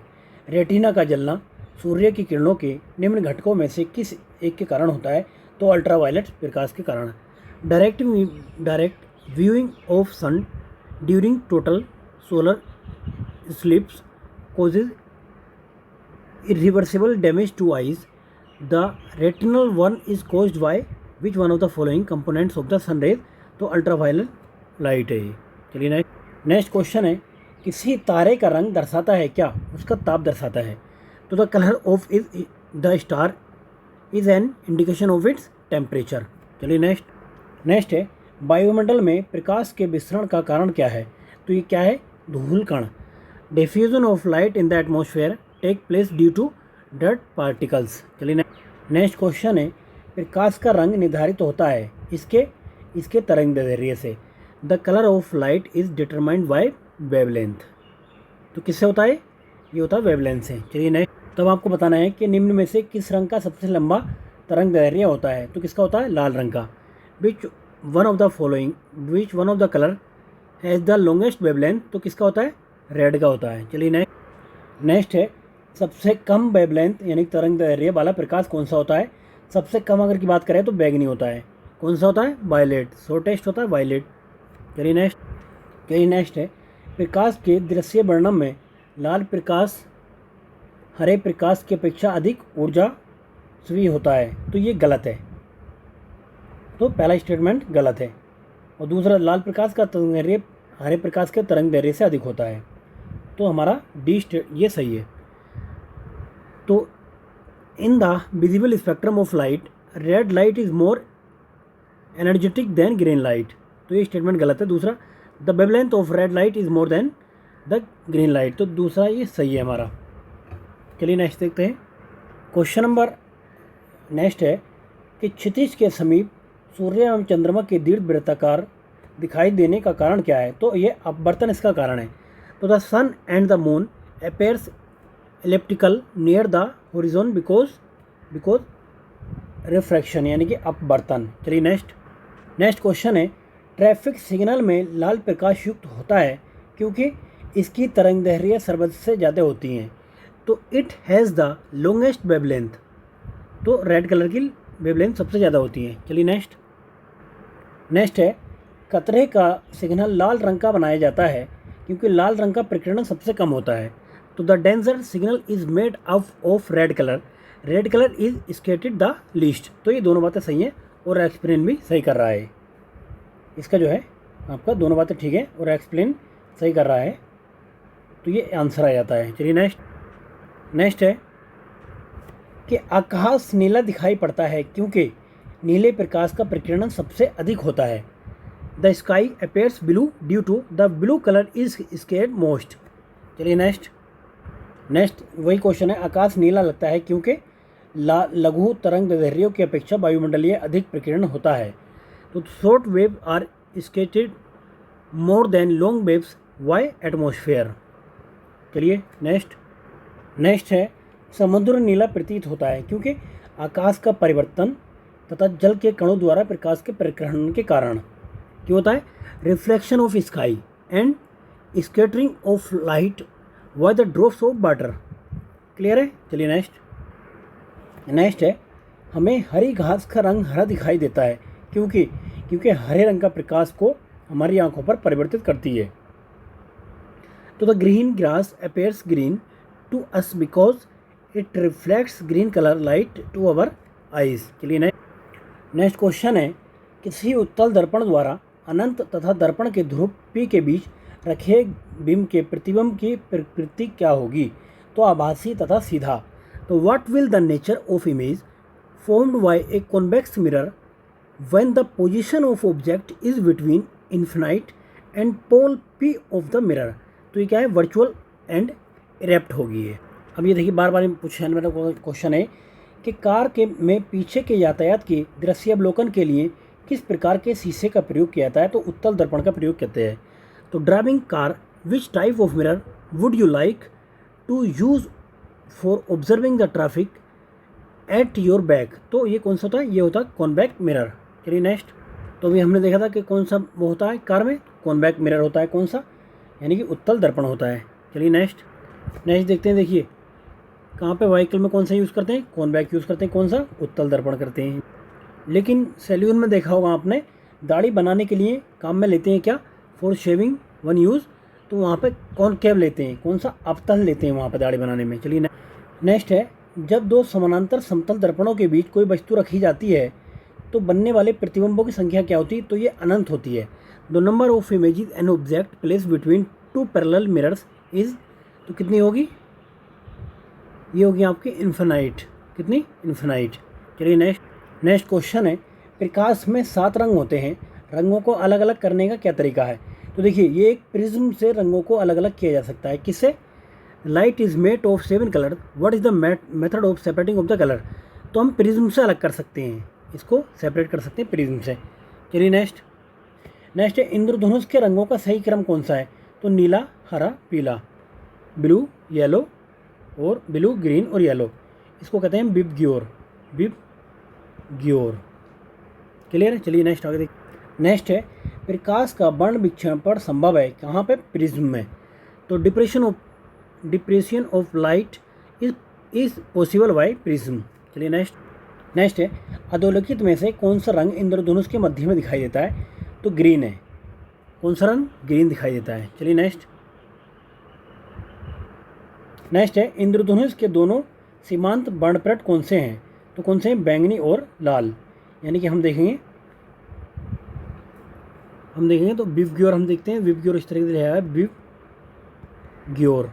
तो देखिए एक तो वायलेट हो गया और दूसरा रेड हो गया, तो कौन कौन से? वायलेट और रेड। चलिए नेक्स्ट क्वेश्चन है, दोपहर के 12 बजे किस दिशा में इंद्रधनुष दिखाई देगा? देखिए दोपहर में हम इसको नहीं देख सकते, इंद्रधनुष को। चलिए नेक्स्ट है, जल में वायु का बुलबुला किसकी भांति व्यवहार करेगा? तो ये अवतल लेंस की भांति व्यवहार करेगा। An air bubble in water will act like a concave lens. चलिए नेक्स्ट क्वेश्चन है, किसी व्यक्ति का पूरा प्रतिबिंब देखने के लिए एक समतल दर्पण की न्यूनतम ऊंचाई कितनी होनी चाहिए? तो व्यक्ति की ऊंचाई का आधा। The minimum height of a plane mirror to see the full size image of a person is equal to, तो कितना होना चाहिए?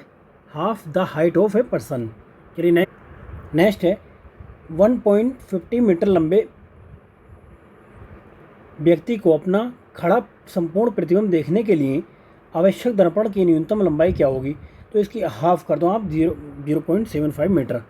तो कितनी? 0.75 मीटर। चलिए नेक्स्ट है, दूरदृष्टि दोष निवारण के लिए काम में लाते हैं क्या? उत्तल लेंस। दूरदृष्टि तो उत्तल लेंस यानी कि convex lens. To remove the defect of long sightedness one use convex. चलिए नेक्स्ट है, दूरदृष्टि दोष वाले व्यक्ति के संबंध में निम्नलिखित कथनों में से कौन सा सही नहीं है बताना है। तो नोट ट्रू कौन सा है दूरदृष्टि से रिलेटेड? तो देखिए इस दोष को ठीक करने के लिए अवतल लेंस का उपयोग किया था, अवतल नहीं उत्तल लेंस का प्रयोग करते हैं। किसका? उत्तल लेंस का, अभी हमने बताया था। तो इसको कॉन्वेक्स नहीं, कॉनकेव नहीं, कॉन्वेक्स का यूज़ करते हैं इसमें। चलिए नेक्स्ट है, निकट दृष्टि दोष दूर करने के लिए निम्नलिखित में से कौन सा लेंस यूज़ किया जाता है? तो यहाँ पर करते हैं कॉनकेव, निकट दृष्टि में नतोदर, तो यहाँ पर करते हैं कॉनकेव लेंस। क्लियर है? चलिए आगे देखते हैं। तो निकट दृष्टि के लिए हम अवतल लेंस का यूज़ करते हैं, यानी कि कॉनकेव लेंस का यूज़ करते हैं। चलिए नेक्स्ट है, आँख में संकेंद्रण होता है कहाँ पे? आँख में लेंस की उत्तलता में परिवर्तन द्वारा। The focusing in the eyes is done by change in the convexity of the lens. चलिए नेक्स्ट है, स्पष्ट दृष्टि की न्यूनतम दूरी कितनी होती है? तो 25 सेंटीमीटर होती है। The least distance of distinct vision is कितनी? 25 सेंटीमीटर। चलिए नेक्स्ट है, लेंस की शक्ति मापी जाती है काय में? डायोप्टर में। तो the power of lens is measured in dioptre. चलिए नेक्स्ट है, यदि किसी ऐनक के लेंस की पावर +2 डायोप्टर हो तो इसके फोकस की दूरी क्या होगी? 50 सेमी होगी। तो if the lens power of glass is +2 dioptre it focal length will be 50 centimetre. चलिए नेक्स्ट देखना है, the power of sunglass is, धूप के चश्मे की पावर कितनी होती है? 0 डायोप्टर होती है। कितनी? 0 डायोप्टर। नेक्स्ट है, कैमरे का द्वारा कपाट गति का निम्नलिखित में से कौन सा संयोग अधिकतम उद्भासन होने देगा? तो F22 1/60, F22 1/60। चलिए नेक्स्ट है, आँख के रेटिना की परंपरागत कैमरे के निम्नलिखित में से किस भाग में तुलना की जा सकती है? तो ये फिल्म से तुलना की जाती है इसकी। तो रेटिना की तुलना किससे की जाती है? फिल्म से की जाती है। चलिए नेक्स्ट है, कि इनमें से कौन सा प्राथमिक कलर नहीं है? तो which is not a primary colour, तो कौन सा नहीं है? ब्लैक नहीं है, ब्लैक प्राथमिक कलर नहीं है। चलिए नेक्स्ट, 3 रंग मूल रंग हैं, ये हैं कौन कौन से? The 3 colour are primary colour, कौन कौन से हैं? Blue, green, red. तो ब्लू, ग्रीन, रेड। तो येलो नहीं है, येलो इसमें है, ये नहीं है, येलो इसमें है, तो ये हो गया ब्लू, ग्रीन, रेड। चलिए नेक्स्ट चैप्टर आया ऊष्मा एवं ऊष्मागतिकी, यानी हीट एंड थर्मोडायनेमिक्स। अब देखते हैं इससे कौन कौन से क्वेश्चन पूछे गए हैं। तो पहला ही क्वेश्चन है, संवहन द्वारा ऊष्मा का स्थानांतरण हो सकता है गैस और द्रव माध्यम में। तो transfer of heat by convection can take place in gases and liquids. चलिए नेक्स्ट क्वेश्चन है, 100 डिग्री सेल्सियस की वाष्प द्वारा उत्पन्न जलन उसी ताप के पानी द्वारा उत्पन्न जलन से अधिक होता है, क्योंकि उसमें वाष्प द्वारा अधिक ऊष्मा दी जाती है। तो steam provides more heat. Next question है, भाप से हाथ अधिक जलता है अपेक्षाकृत उबले जल से, क्योंकि भाप में गुप्त ऊष्मा होती है।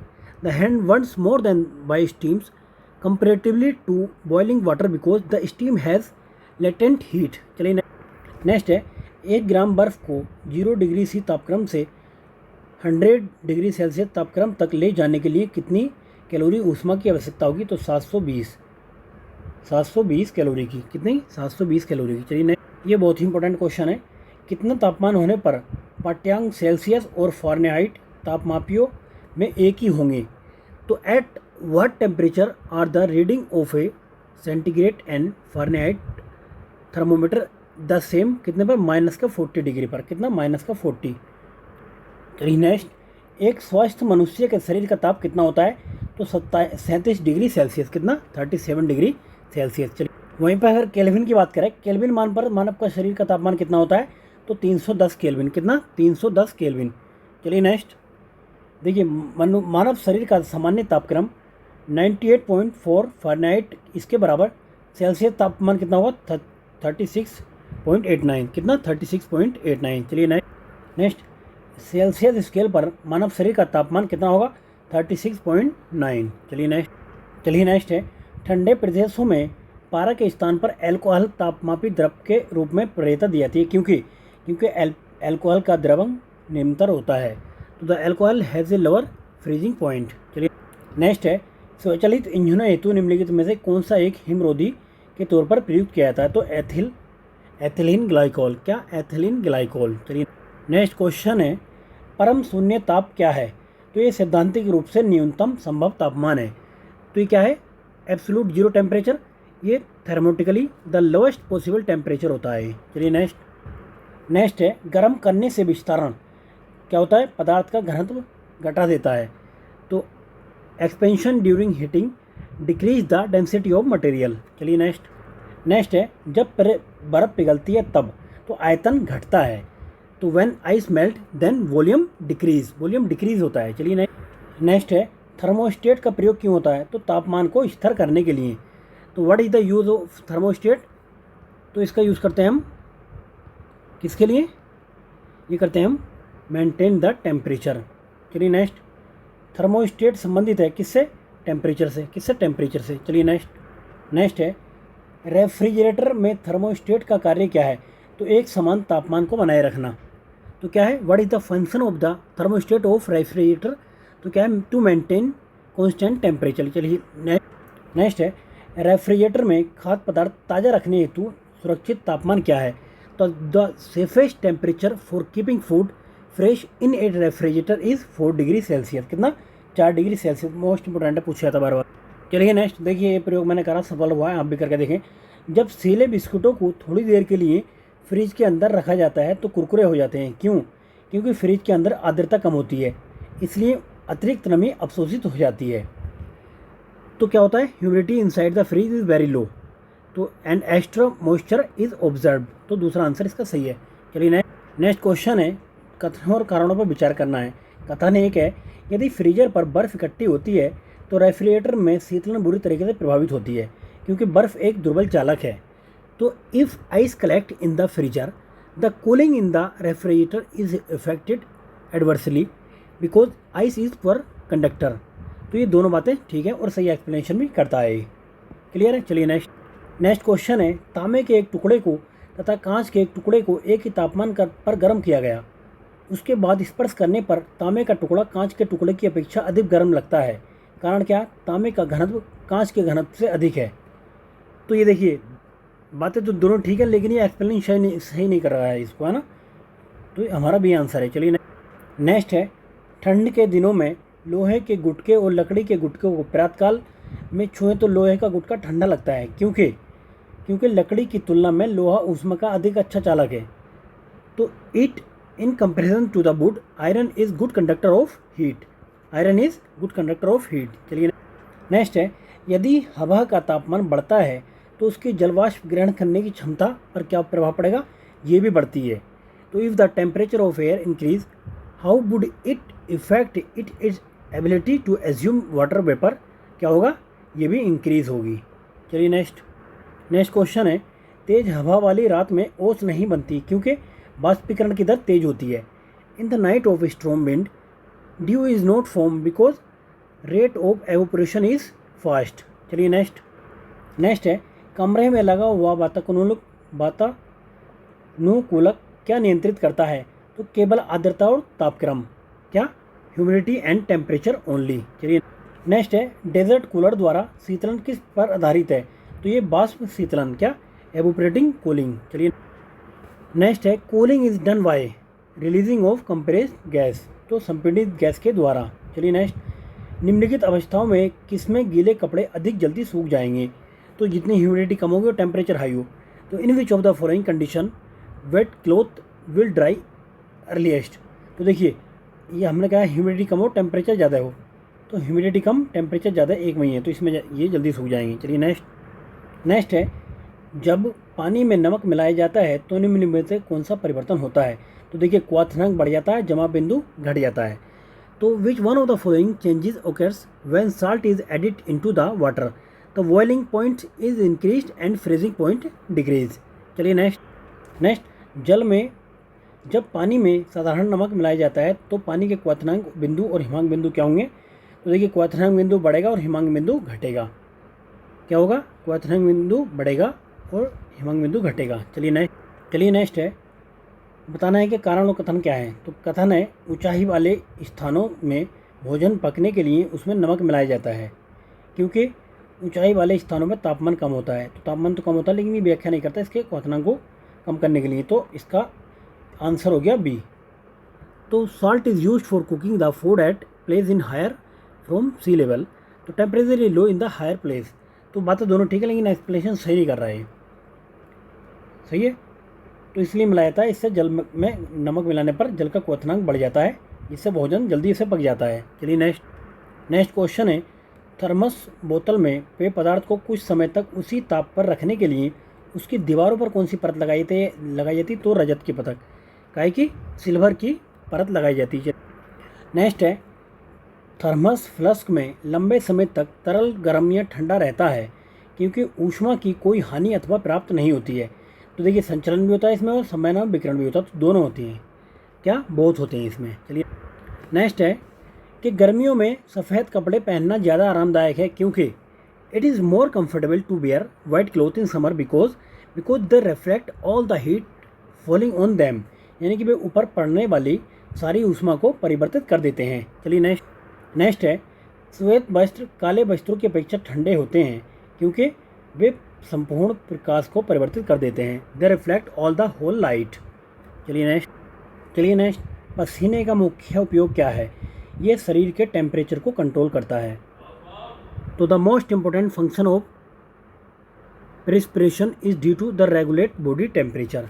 चलिए नेक्स्ट है, गर्म मौसम में पंखा चलाने से आराम महसूस होता है क्योंकि हमारा पसीना तेज़ी से बाष्पीकृत हो जाता है, तो a fan produce feeling of comfort during hot weather because our perspiration evaporate rapidly, मतलब तेज़ी से उड़ जाता पसीना। चलिए नेक्स्ट है, मिट्टी के घड़े में निम्न में से किस क्रिया के कारण जल ठंडा रहता है, तो किसके कारण, बाष्पीकरण के कारण। In an earthen picture the water remains cold due to the process of evaporation.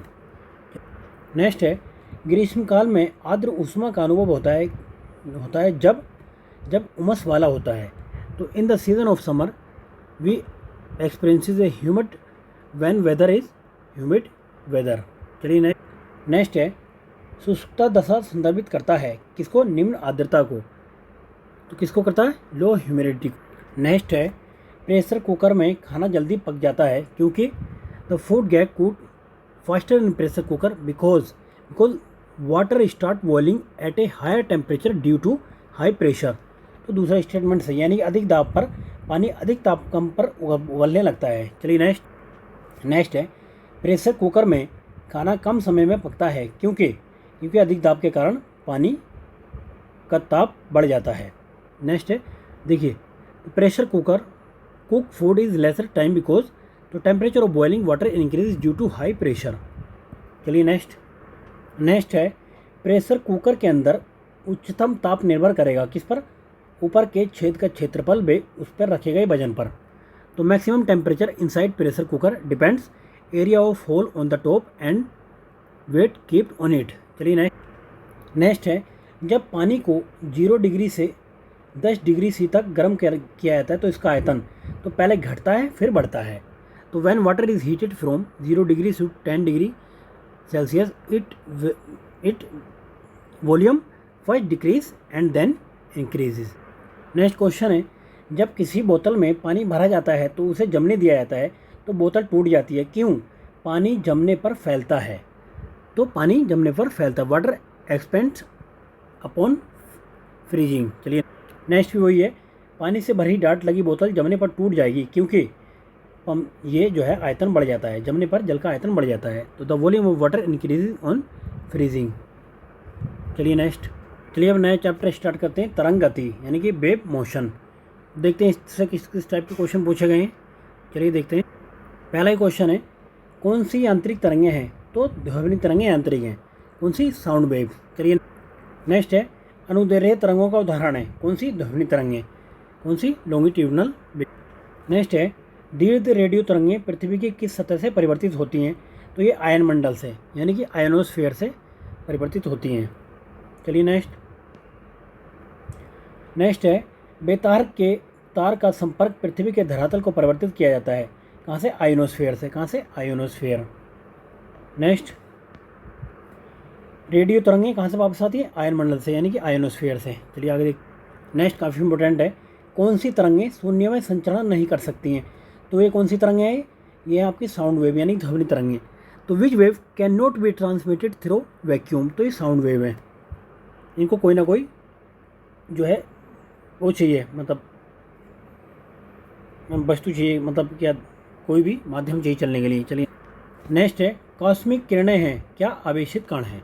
Cosmic wave are charge particles. चलिए नेक्स्ट है कॉस्मिक किरणों के संबंध में निम्नलिखित में से कौन सा कथन सही नहीं है? तो ये विद्युत चुम्बकीय तरंगें होती हैं, ये विद्युत चुम्बकीय तरंगें नहीं होती हैं। ठीक है। चलिए नेक्स्ट है दो उत्तरोत्तर सुरंग अथवा दो उत्तरोत्तर गर्त के बीच दूरी को क्या कहते हैं? तो इसको कह रहे हैं तरंग दैर्ध्य। क्या कहते हैं? वेवलेंथ कहते हैं। चलिए नेक्स्ट है विद्युत चुम्बकीय तरंगों का वेग क्या होता है? तो 3 × 10⁸ ms-1। कितना था? 3 × 10⁸ ms-। नेक्स्ट बताना है कि क्रिस्टल की संरचना जानने के लिए किसका प्रयोग किया जाता है?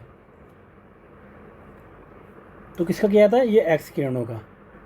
नेक्स्ट है निम्नलिखित में से किस प्रकार की तरंगों का प्रयोग रात्रि दृष्टि उपकरण के लिए किया जाता है? तो ये अवरक्त तरंगों का। किसका? इंफ्रारेड वेव्स का। नेक्स्ट है आंतों के रोगों के निदान के लिए किसका प्रयोग किया जाता है? तो एक्स किरणों का। किसका? एक्स रेस का। और सिटी स्कैन में ये एक्स किरणों का, सिटी स्कैन में भी एक्स रेस का यूज़ किया जाता है। चलिए हम नेक्स्ट चैप्टर देखते हैं साउंड से यानी ध्वनि से कौन कौन से क्वेश्चन अभी तक पूछे गए। तो इसमें से देखिए सबसे ज़्यादा साउंड में चलने के आरोही क्रम बताना है आपको। तो सबसे कम देखिए काय में चलती है? नाइट्रोजन में, उसके बाद जल में, फिर इस्पात में, यानी कि सबसे ज़्यादा इस्पात में चलती है। अगर सबसे ज़्यादा पूछेगा तो सबसे ज़्यादा चलेगी आपका स्टील में, उसके बाद वाटर, फिर नाइट्रोजन। क्लियर है? चलिए नेक्स्ट जैसे यही क्वेश्चन है ध्वनि का वेग अधिकतम होगा काय में? इस्पात में। ठोस में ज़्यादा होता है।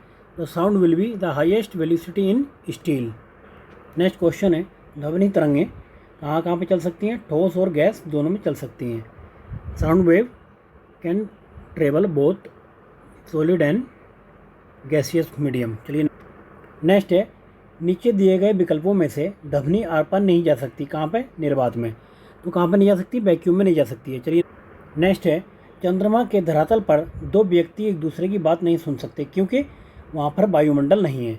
तो 2 astronauts can not hear each other on the moon surface because no atmosphere on the moon. चलिए नेक्स्ट है एक अंतरिक्ष यात्री अपने सहपाठी को चंद्रमा पर सतह पर नहीं सुन सकता क्योंकि ध्वनि प्रचारित करने का वहाँ पर माध्यम नहीं है।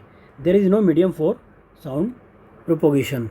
नेक्स्ट क्वेश्चन है पराश्रव्य तरंगों के बारे में निम्नलिखित कथनों पर विचार करना है।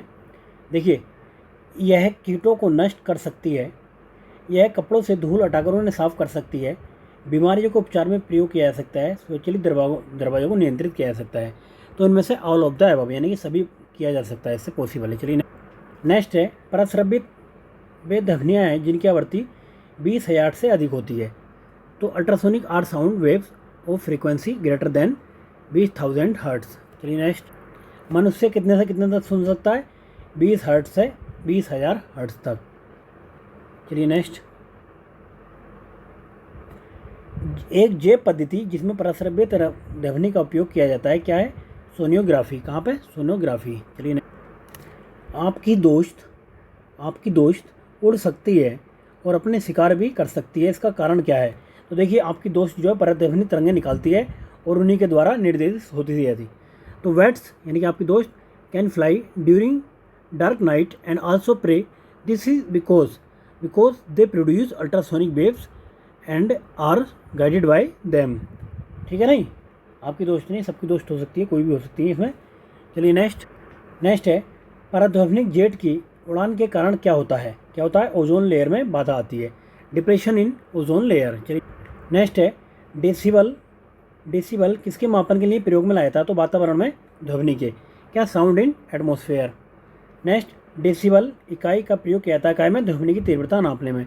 तो साउंड इंटेंसिटी नापने में। चलिए नेक्स्ट है जब दो लोग आपस में बात करते हैं तो कितने डेसिमल ध्वनि उत्पन्न होती है? तो कितनी? लगभग 30 डेसिमल।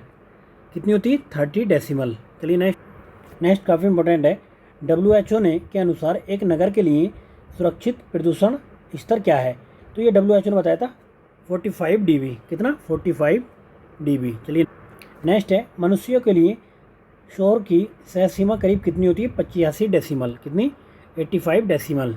नेक्स्ट क्वेश्चन है जब एक मजदूर रेल की पटरी पर कार्य कर रहा था, एक लड़का कुछ दूरी पर अपने कान पटरियों पर रखकर मजदूर द्वारा की जाने वाली हथौड़े की आवाज़ को सुनता है। उसे 2 बार आवाज़ सुनाई देती है, इसका कारण क्या है? ध्वनि का वेग इस्पात में वायु की अपेक्षा अधिक होता है। ठीक है, the speed of sound is greater than steel in the air. चलिए नेक्स्ट क्वेश्चन है जब सितार बांसुरी पर एक ही स्वर बजाया जाए तो उनसे उत्पन्न ध्वनि का भेद निम्नलिखित अंतर के कारण किया जाता है। किसके? केवल ध्वनि गुणता यानी क्वालिटी। तो क्वालिटी के आधार पर किया है। चलिए अब नेक्स्ट चैप्टर देखते हैं विद्युत धारा यानी कि इलेक्ट्रिक करंट। देखते हैं इससे कौन से क्वेश्चन पूछे हैं। अभी क्वेश्चन है एक 100 वाट का बिजली का बल्ब 10 घंटे जलता है तो 5 रुपये प्रति यूनिट की दर से खर्च होगा। कितना? 5 रुपये खर्च होगा। कितना होगा? 5 रुपये खर्च। चलिए नेक्स्ट है 1 किलोवाट घंटा का मान होता है कितना? 3.6 गुणा 10 की घात मतलब 6 जूल। तो 3.6 इंटू 10 की पावर 6 जूल। चलिए नेक्स्ट क्वेश्चन है यदि 60 वाट का बल्ब प्रतिदिन 5 घंटे प्रयोग किया जाए तो 30 दिन में कुल कितने यूनिट बिजली खर्च होगी? तो इसको क्या काम करना आपको? 60 इंटू 30 इंटू 5 डिवाइड बाई 100 1000 कर देना। तो ये गए, उसके बाद में इंटू 2 तो ये आपकी 9 वाट। कितनी आपका आ जाएगा? 9 वाट बिजली खर्च होगी। क्लियर है? इस तरीके से रख के आप देख सकते हैं इसे। चलिए नेक्स्ट क्वेश्चन है, इंपॉर्टेंट है, बार बार पूछा जाता है। एक मकान में 2 बल्ब लगे हैं, उनमें से एक दूसरे से अधिक प्रकाश देता है, कौन सा कथन इसमें सही है? Of the 2 bulbs in a house 1 glow brighter than the other in this context which of the following statement is correct? देखिए कम प्रकाश वाले बल्ब में रेजिस्टेंस अधिक होता है। The dim bulb has larger resistance. Next है एक मकान में 2 बल्ब एक दूसरे से अधिक रोशनी देता है, चमकदार है, इन दोनों में से किस बल्ब में उच्चतर अवरोधक होगा? तो किस में होगा? मंद रोशनी वाले बल्ब में। किसमें? डिम बल्ब में। चलिए नेक्स्ट है डायनामो जिसे बिजली उत्पादन हेतु प्रयोग में लाते हैं वह वास्तव में क्या होता है? ऊर्जा का परिवर्तक होता है। तो कन्वर्टर ऑफ एनर्जी। क्लियर है? चलिए आगे देखते हैं। अभी आपको पता होना चाहिए कि डायनामो किससे किस में परिवर्तन करता है। तो यांत्रिक ऊर्जा को विद्युत ऊर्जा में परिवर्तन करता है, यानी कि ये मैकेनिकल एनर्जी को इलेक्ट्रिकल एनर्जी में। तो इससे आंसर आ गया। चलिए नेक्स्ट, अब देखिए डायनामो का मैं तो हमने देख लिया मैकेनिकल को किस में बदल रहा है, लेकिन इसमें जो है विद्युत मोटर में उल्टा होता है। विद्युत मोटर में जस्ट इसके अपोजिट होता है। तो ये क्या काम करता है? ये विद्युत ऊर्जा को यांत्रिक में बदलता है और यांत्रिक को विद्युत में बदलता था डायनमो। तो ये जो है electric energy is converted into mechanical energy. आपने देखा था जो ये डायनमो था वो मैकेनिकल को किस में, इलेक्ट्रिकल एनर्जी में कन्वर्ट कर रहा था। चलिए नेक्स्ट ऐसा उपकरण जो रासायनिक ऊर्जा को विद्युत ऊर्जा में परिवर्तित करता है क्या कहलाता है, बैटरी को कहलाती है। बैटरी तो बैटरी होती है वो जो केमिकल एनर्जी को इलेक्ट्रिकल एनर्जी में क्या करती है, कन्वर्ट करती है। चलिए नेक्स्ट फैराडे स्थिरांक के बारे में बताते हैं आपको। तो फैराडे स्थिरांक क्या है, सार्वभौमिक स्थिरांक है। ये क्या है, इट इज़ यूनिवर्सल कांस्टेंट है। नेक्स्ट है निकल कैडमियम बैटरी का प्रयोग होता है किसमें, कैलकुलेटर में, कॉर्डलेस इलेक्ट्रिक उपकरण में, ट्रांजिस्टर में, यानी कि सभी में होता है। इसका उपयोग सभी में करते हैं हम। चलिए नेक्स्ट है कौन सी धातु रोशनी के बल्बों में फिलामेंट के रूप में प्रयोग होती है, तो टंगस्टन है। कौन सी, which of the following metal is used as filament in lighting bulb, तो क्या होती है, टंगस्टन। चलिए नेक्स्ट है बिजली का बल्ब का तंतु बना होता है किससे, टंगस्टन से बना होता है। इलेक्ट्रिक बल्ब में फिलामेंट बना होता है, तो इलेक्ट्रिक बल्ब में फिलामेंट किससे बना होता है, टंगस्टन से। चलिए नेक्स्ट है जलते हुए विद्युत बल्ब के तंतु का सामान्य तापमान कितना होता है, 2000 से 2500 डिग्री सी, कितना, 2000 से 2500 डिग्री सेल्सियस। चलिए देखिए नेक्स्ट है, देखिए कथन पहला है कि तड़ित चालक इमारतों को नष्ट होने से बचाते हैं। दूसरा है ये आवेश को पृथ्वी तक भेज देते हैं। तो ये देखिए दोनों बातें सही हैं और स्पष्टीकरण भी सही है इसका। क्लियर है, चलिए आगे देखते हैं। नेक्स्ट है 3 पिन बिजली के प्लग में सबसे लंबी पिन जोड़ती है किसको, आधार सिरे से। किसको जोड़ती है, ये ग्राउंड टर्मिनल से जोड़ती है। चलिए नेक्स्ट है विद्युत उपकरणों में अर्थ का उपयोग होता है, क्या होता है, सुरक्षा के लिए होता है, काहे कि फॉर सेफ्टी। नेक्स्ट है आपस में जुड़ी हुई दो आवेशित वस्तुओं के बीच विद्युत धारा नहीं प्रवाहित होती है यदि वे हों क्या, समान विभव पर, काय पर, सेम पोटेंशियल पर हो। तो चलिए नेक्स्ट है फ्यूज का सिद्धांत है क्या, विद्युत का ऊष्मीय प्रभाव, यानी कि heating effect of electricity. Next fuse में प्रयुक्त होने वाले तार की विशेषता क्या होती है, देखिए उसका उच्च प्रतिरोध होना चाहिए और निम्न गलनांक, यानी कि हाई रेजिस्टेंस होनी चाहिए उसके अंदर, फ्यूज़ के अंदर, और लो मेल्टिंग पॉइंट होना चाहिए जिससे क्या ज़्यादा प्रेशर पड़ने पर ये पिघल जाए। नेक्स्ट है हेलोजन लैंप का तंतु निम्न में से मिश्र धातु का बना होता है किसका, टंगस्टन और सोडियम का। तो टंगस्टन और सोडियम का बना होता है। चलिए नेक्स्ट है घरेलू विद्युत तार स्थापन मूलतः श्रेणी और ये समांतर संबंध होते हैं क्या, पैरेलल कनेक्शन होता है। नेक्स्ट है घरेलू विद्युत सप्लाई के दौरान काले रंग का आवरण युक्त तार है, क्या है, यह है उदासीन तार, कौन सा, न्यूट्रल वायर। चलिए नेक्स्ट है मानव शरीर शुष्क के विद्युत प्रतिरोध के परिमाण की कोटि क्या है, कि 10 की पावर 4 m, 10 की पावर 4 m। चलिए अब इसमें CFL की फुल फॉर्म बतानी है आपको। तो कॉम्पैक्ट फ्लोरोसेंट लैंप, क्या है, कॉम्पैक्ट फ्लोरोसेंट लैंप। चलिए नेक्स्ट है फ्लोरोसेंट ट्यूब कौन सी गैस भरी जाती है इसमें, तो इसमें मरकरी और नियोन होती है, कौन सी, मरकरी एंड नियोन। चलिए नेक्स्ट है एक बिजली के बल्ब की अपेक्षा एक फ्लोरोसेंट ट्यूब को अधिमान दिया जाता है क्योंकि ये जो है प्रकाश ऊर्जा को अधिक मात्रा में परिवर्तित करती है। तो इसमें कोई भी स्टेटमेंट ऐसा नहीं है, यानी कि उपयुक्त में से कोई भी नहीं।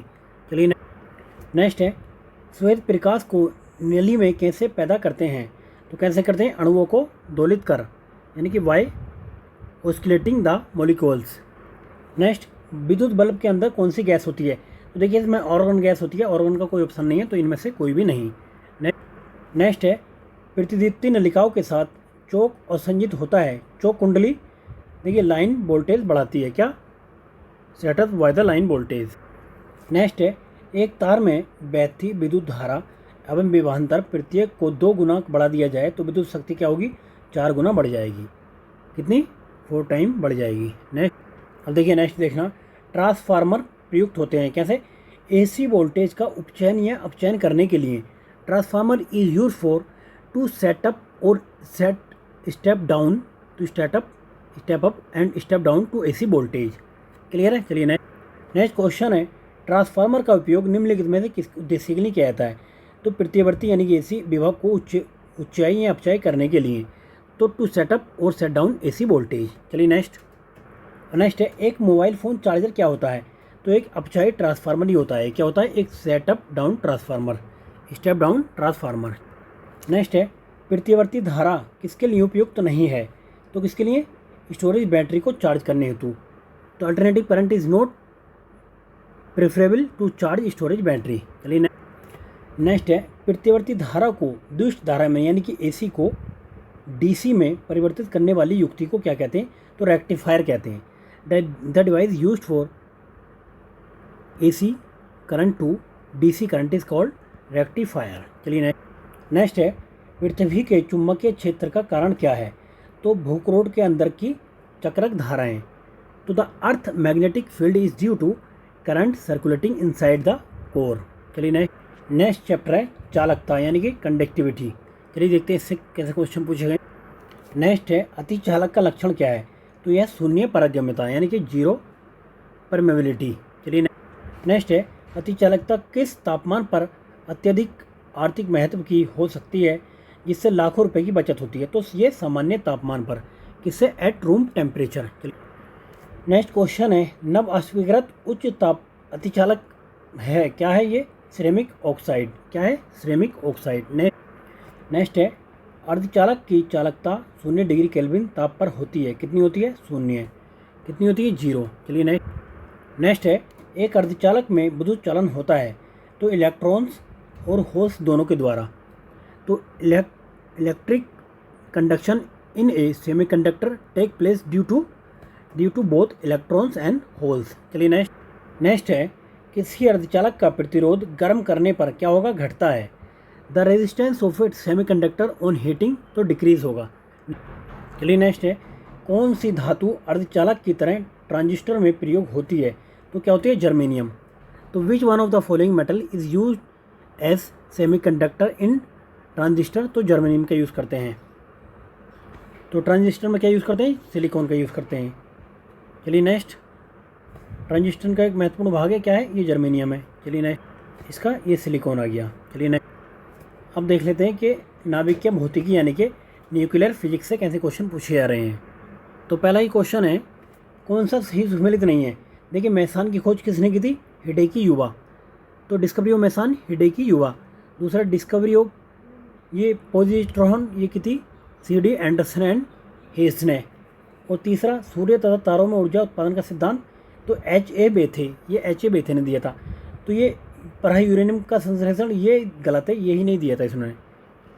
तो ये दिया था 1935 में हिडेकी युवा ने। क्लियर है, चलिए आगे देखते हैं। नेक्स्ट है साइक्लोट्रॉन किसको त्वरित करने के लिए प्रयुक्त किया जाता है, तो किसको, प्रोटॉन को।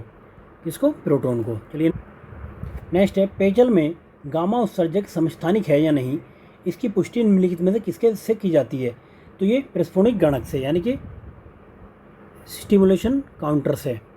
चलिए नेक्स्ट है न्यूक्लियर बम बनाने के लिए किसका प्रयोग किया था, तो यूरेनियम का।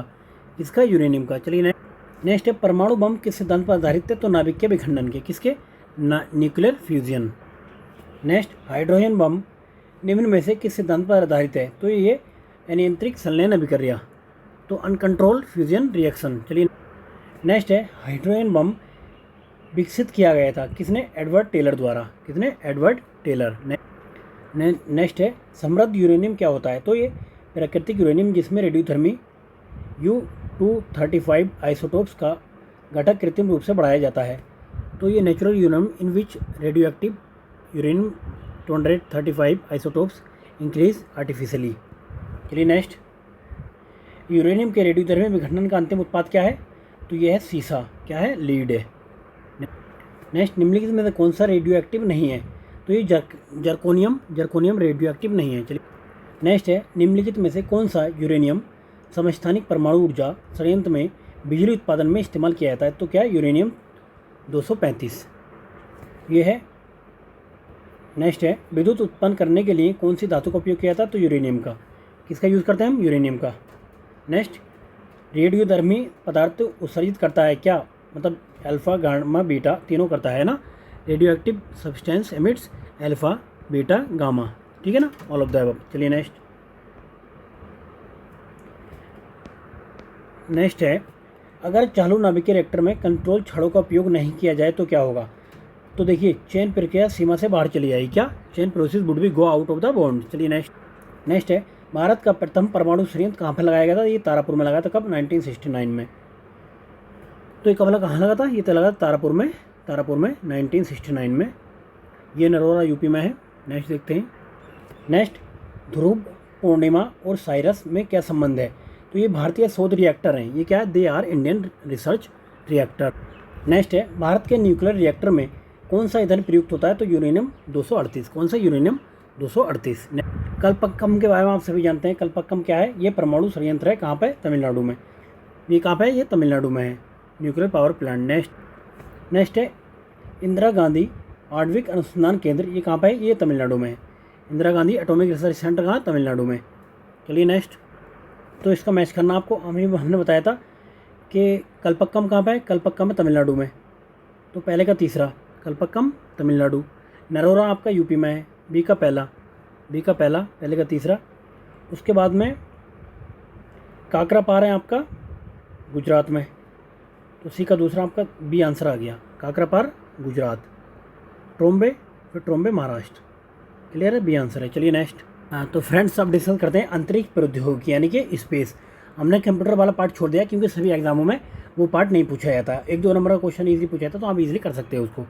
चलिए इसमें से भी देख लें हम कुछ चीज़ें। 5-7 क्वेश्चन है जो मतलब पूछे जा सकते हैं इनमें से। बाकी तो अधिकतर वो मतलब करंट में जो रहता है वही पूछता है। चलिए देखते हैं क्या क्या देखते हैं कुछ इंपॉर्टेंट क्वेश्चन। पहला क्वेश्चन है, अंतरिक्ष में भेजा गया भारत का प्रथम उपग्रह कौन सा था? तो ये आर्यभट्ट था। तो the first satellite of India sent to space was कौन सा? आर्यभट्ट। कब भेजा गया था? 19 अप्रैल 1975 में। 19 अप्रैल 1975। चलिए नेक्स्ट है, भारत ने अंतरिक्ष युग में प्रवेश किया कैसे? आर्यभट्ट के प्रक्षेपण से। कैसे? आर्यभट्ट के द्वारा। चलिए नेक्स्ट देखिए, नेक्स्ट में आर्यभट्ट की डेट पूछ ली गई। कब? 19 अप्रैल 1975। 19 अप्रैल 1975। चलिए नेक्स्ट है, नासा का अंतरिक्ष यान कैसिनी किस ग्रह के मिशन पर गया है? तो ये शनि के यानी कि शनि। तो किस पर गया है? ये सैटर्न पर गया है। चलिए नेक्स्ट, एक पूछा सकता है कि the first Indian communication satellite Apple was launch down. तो लॉन्च किया गया था 19 जून 1981 को। तो 19 जून 1981। चलिए नेक्स्ट, इनसेट 2 कब छोड़ा गया था? इनसेट 2 छोड़ा गया था 10 जुलाई 1992। 10 जुलाई 1992। तो फ्रेंड्स देख, बाकी क्वेश्चन हम करेंगे जो करंट अफेयर में रहे हुए हैं, क्योंकि इसमें से अधिकतर 2-3 क्वेश्चन ही आते हैं तो वो करंट अफेयर से आते हैं। तो फ्रेंड्स ये आपका हो गया फिजिक्स कंप्लीट। जो भी फिजिक्स के क्वेश्चन है इससे बाहर को मुझे नहीं लगता कि पूछे जाएँ। आप इतना ही कर लो, इसको 3 से 4 बार देख लो तो काफ़ी है। बाकी करंट में हम करेंगे। तो फ्रेंड्स वीडियो को देखने के लिए बहुत बहुत धन्यवाद। और इसको यार अपने दोस्तों को, अपने साथियों को, अपने फ्रेंड्स को, सबको इसको शेयर करें। और आप भी अभी तक सब्सक्राइब नहीं किया तो आप भी प्लीज़ सब्सक्राइब करें, जिससे कि आपको अगली वीडियो का नोटिफिकेशन टाइम पर मिल जाए। ठीक है, बहुत बहुत धन्यवाद आपका।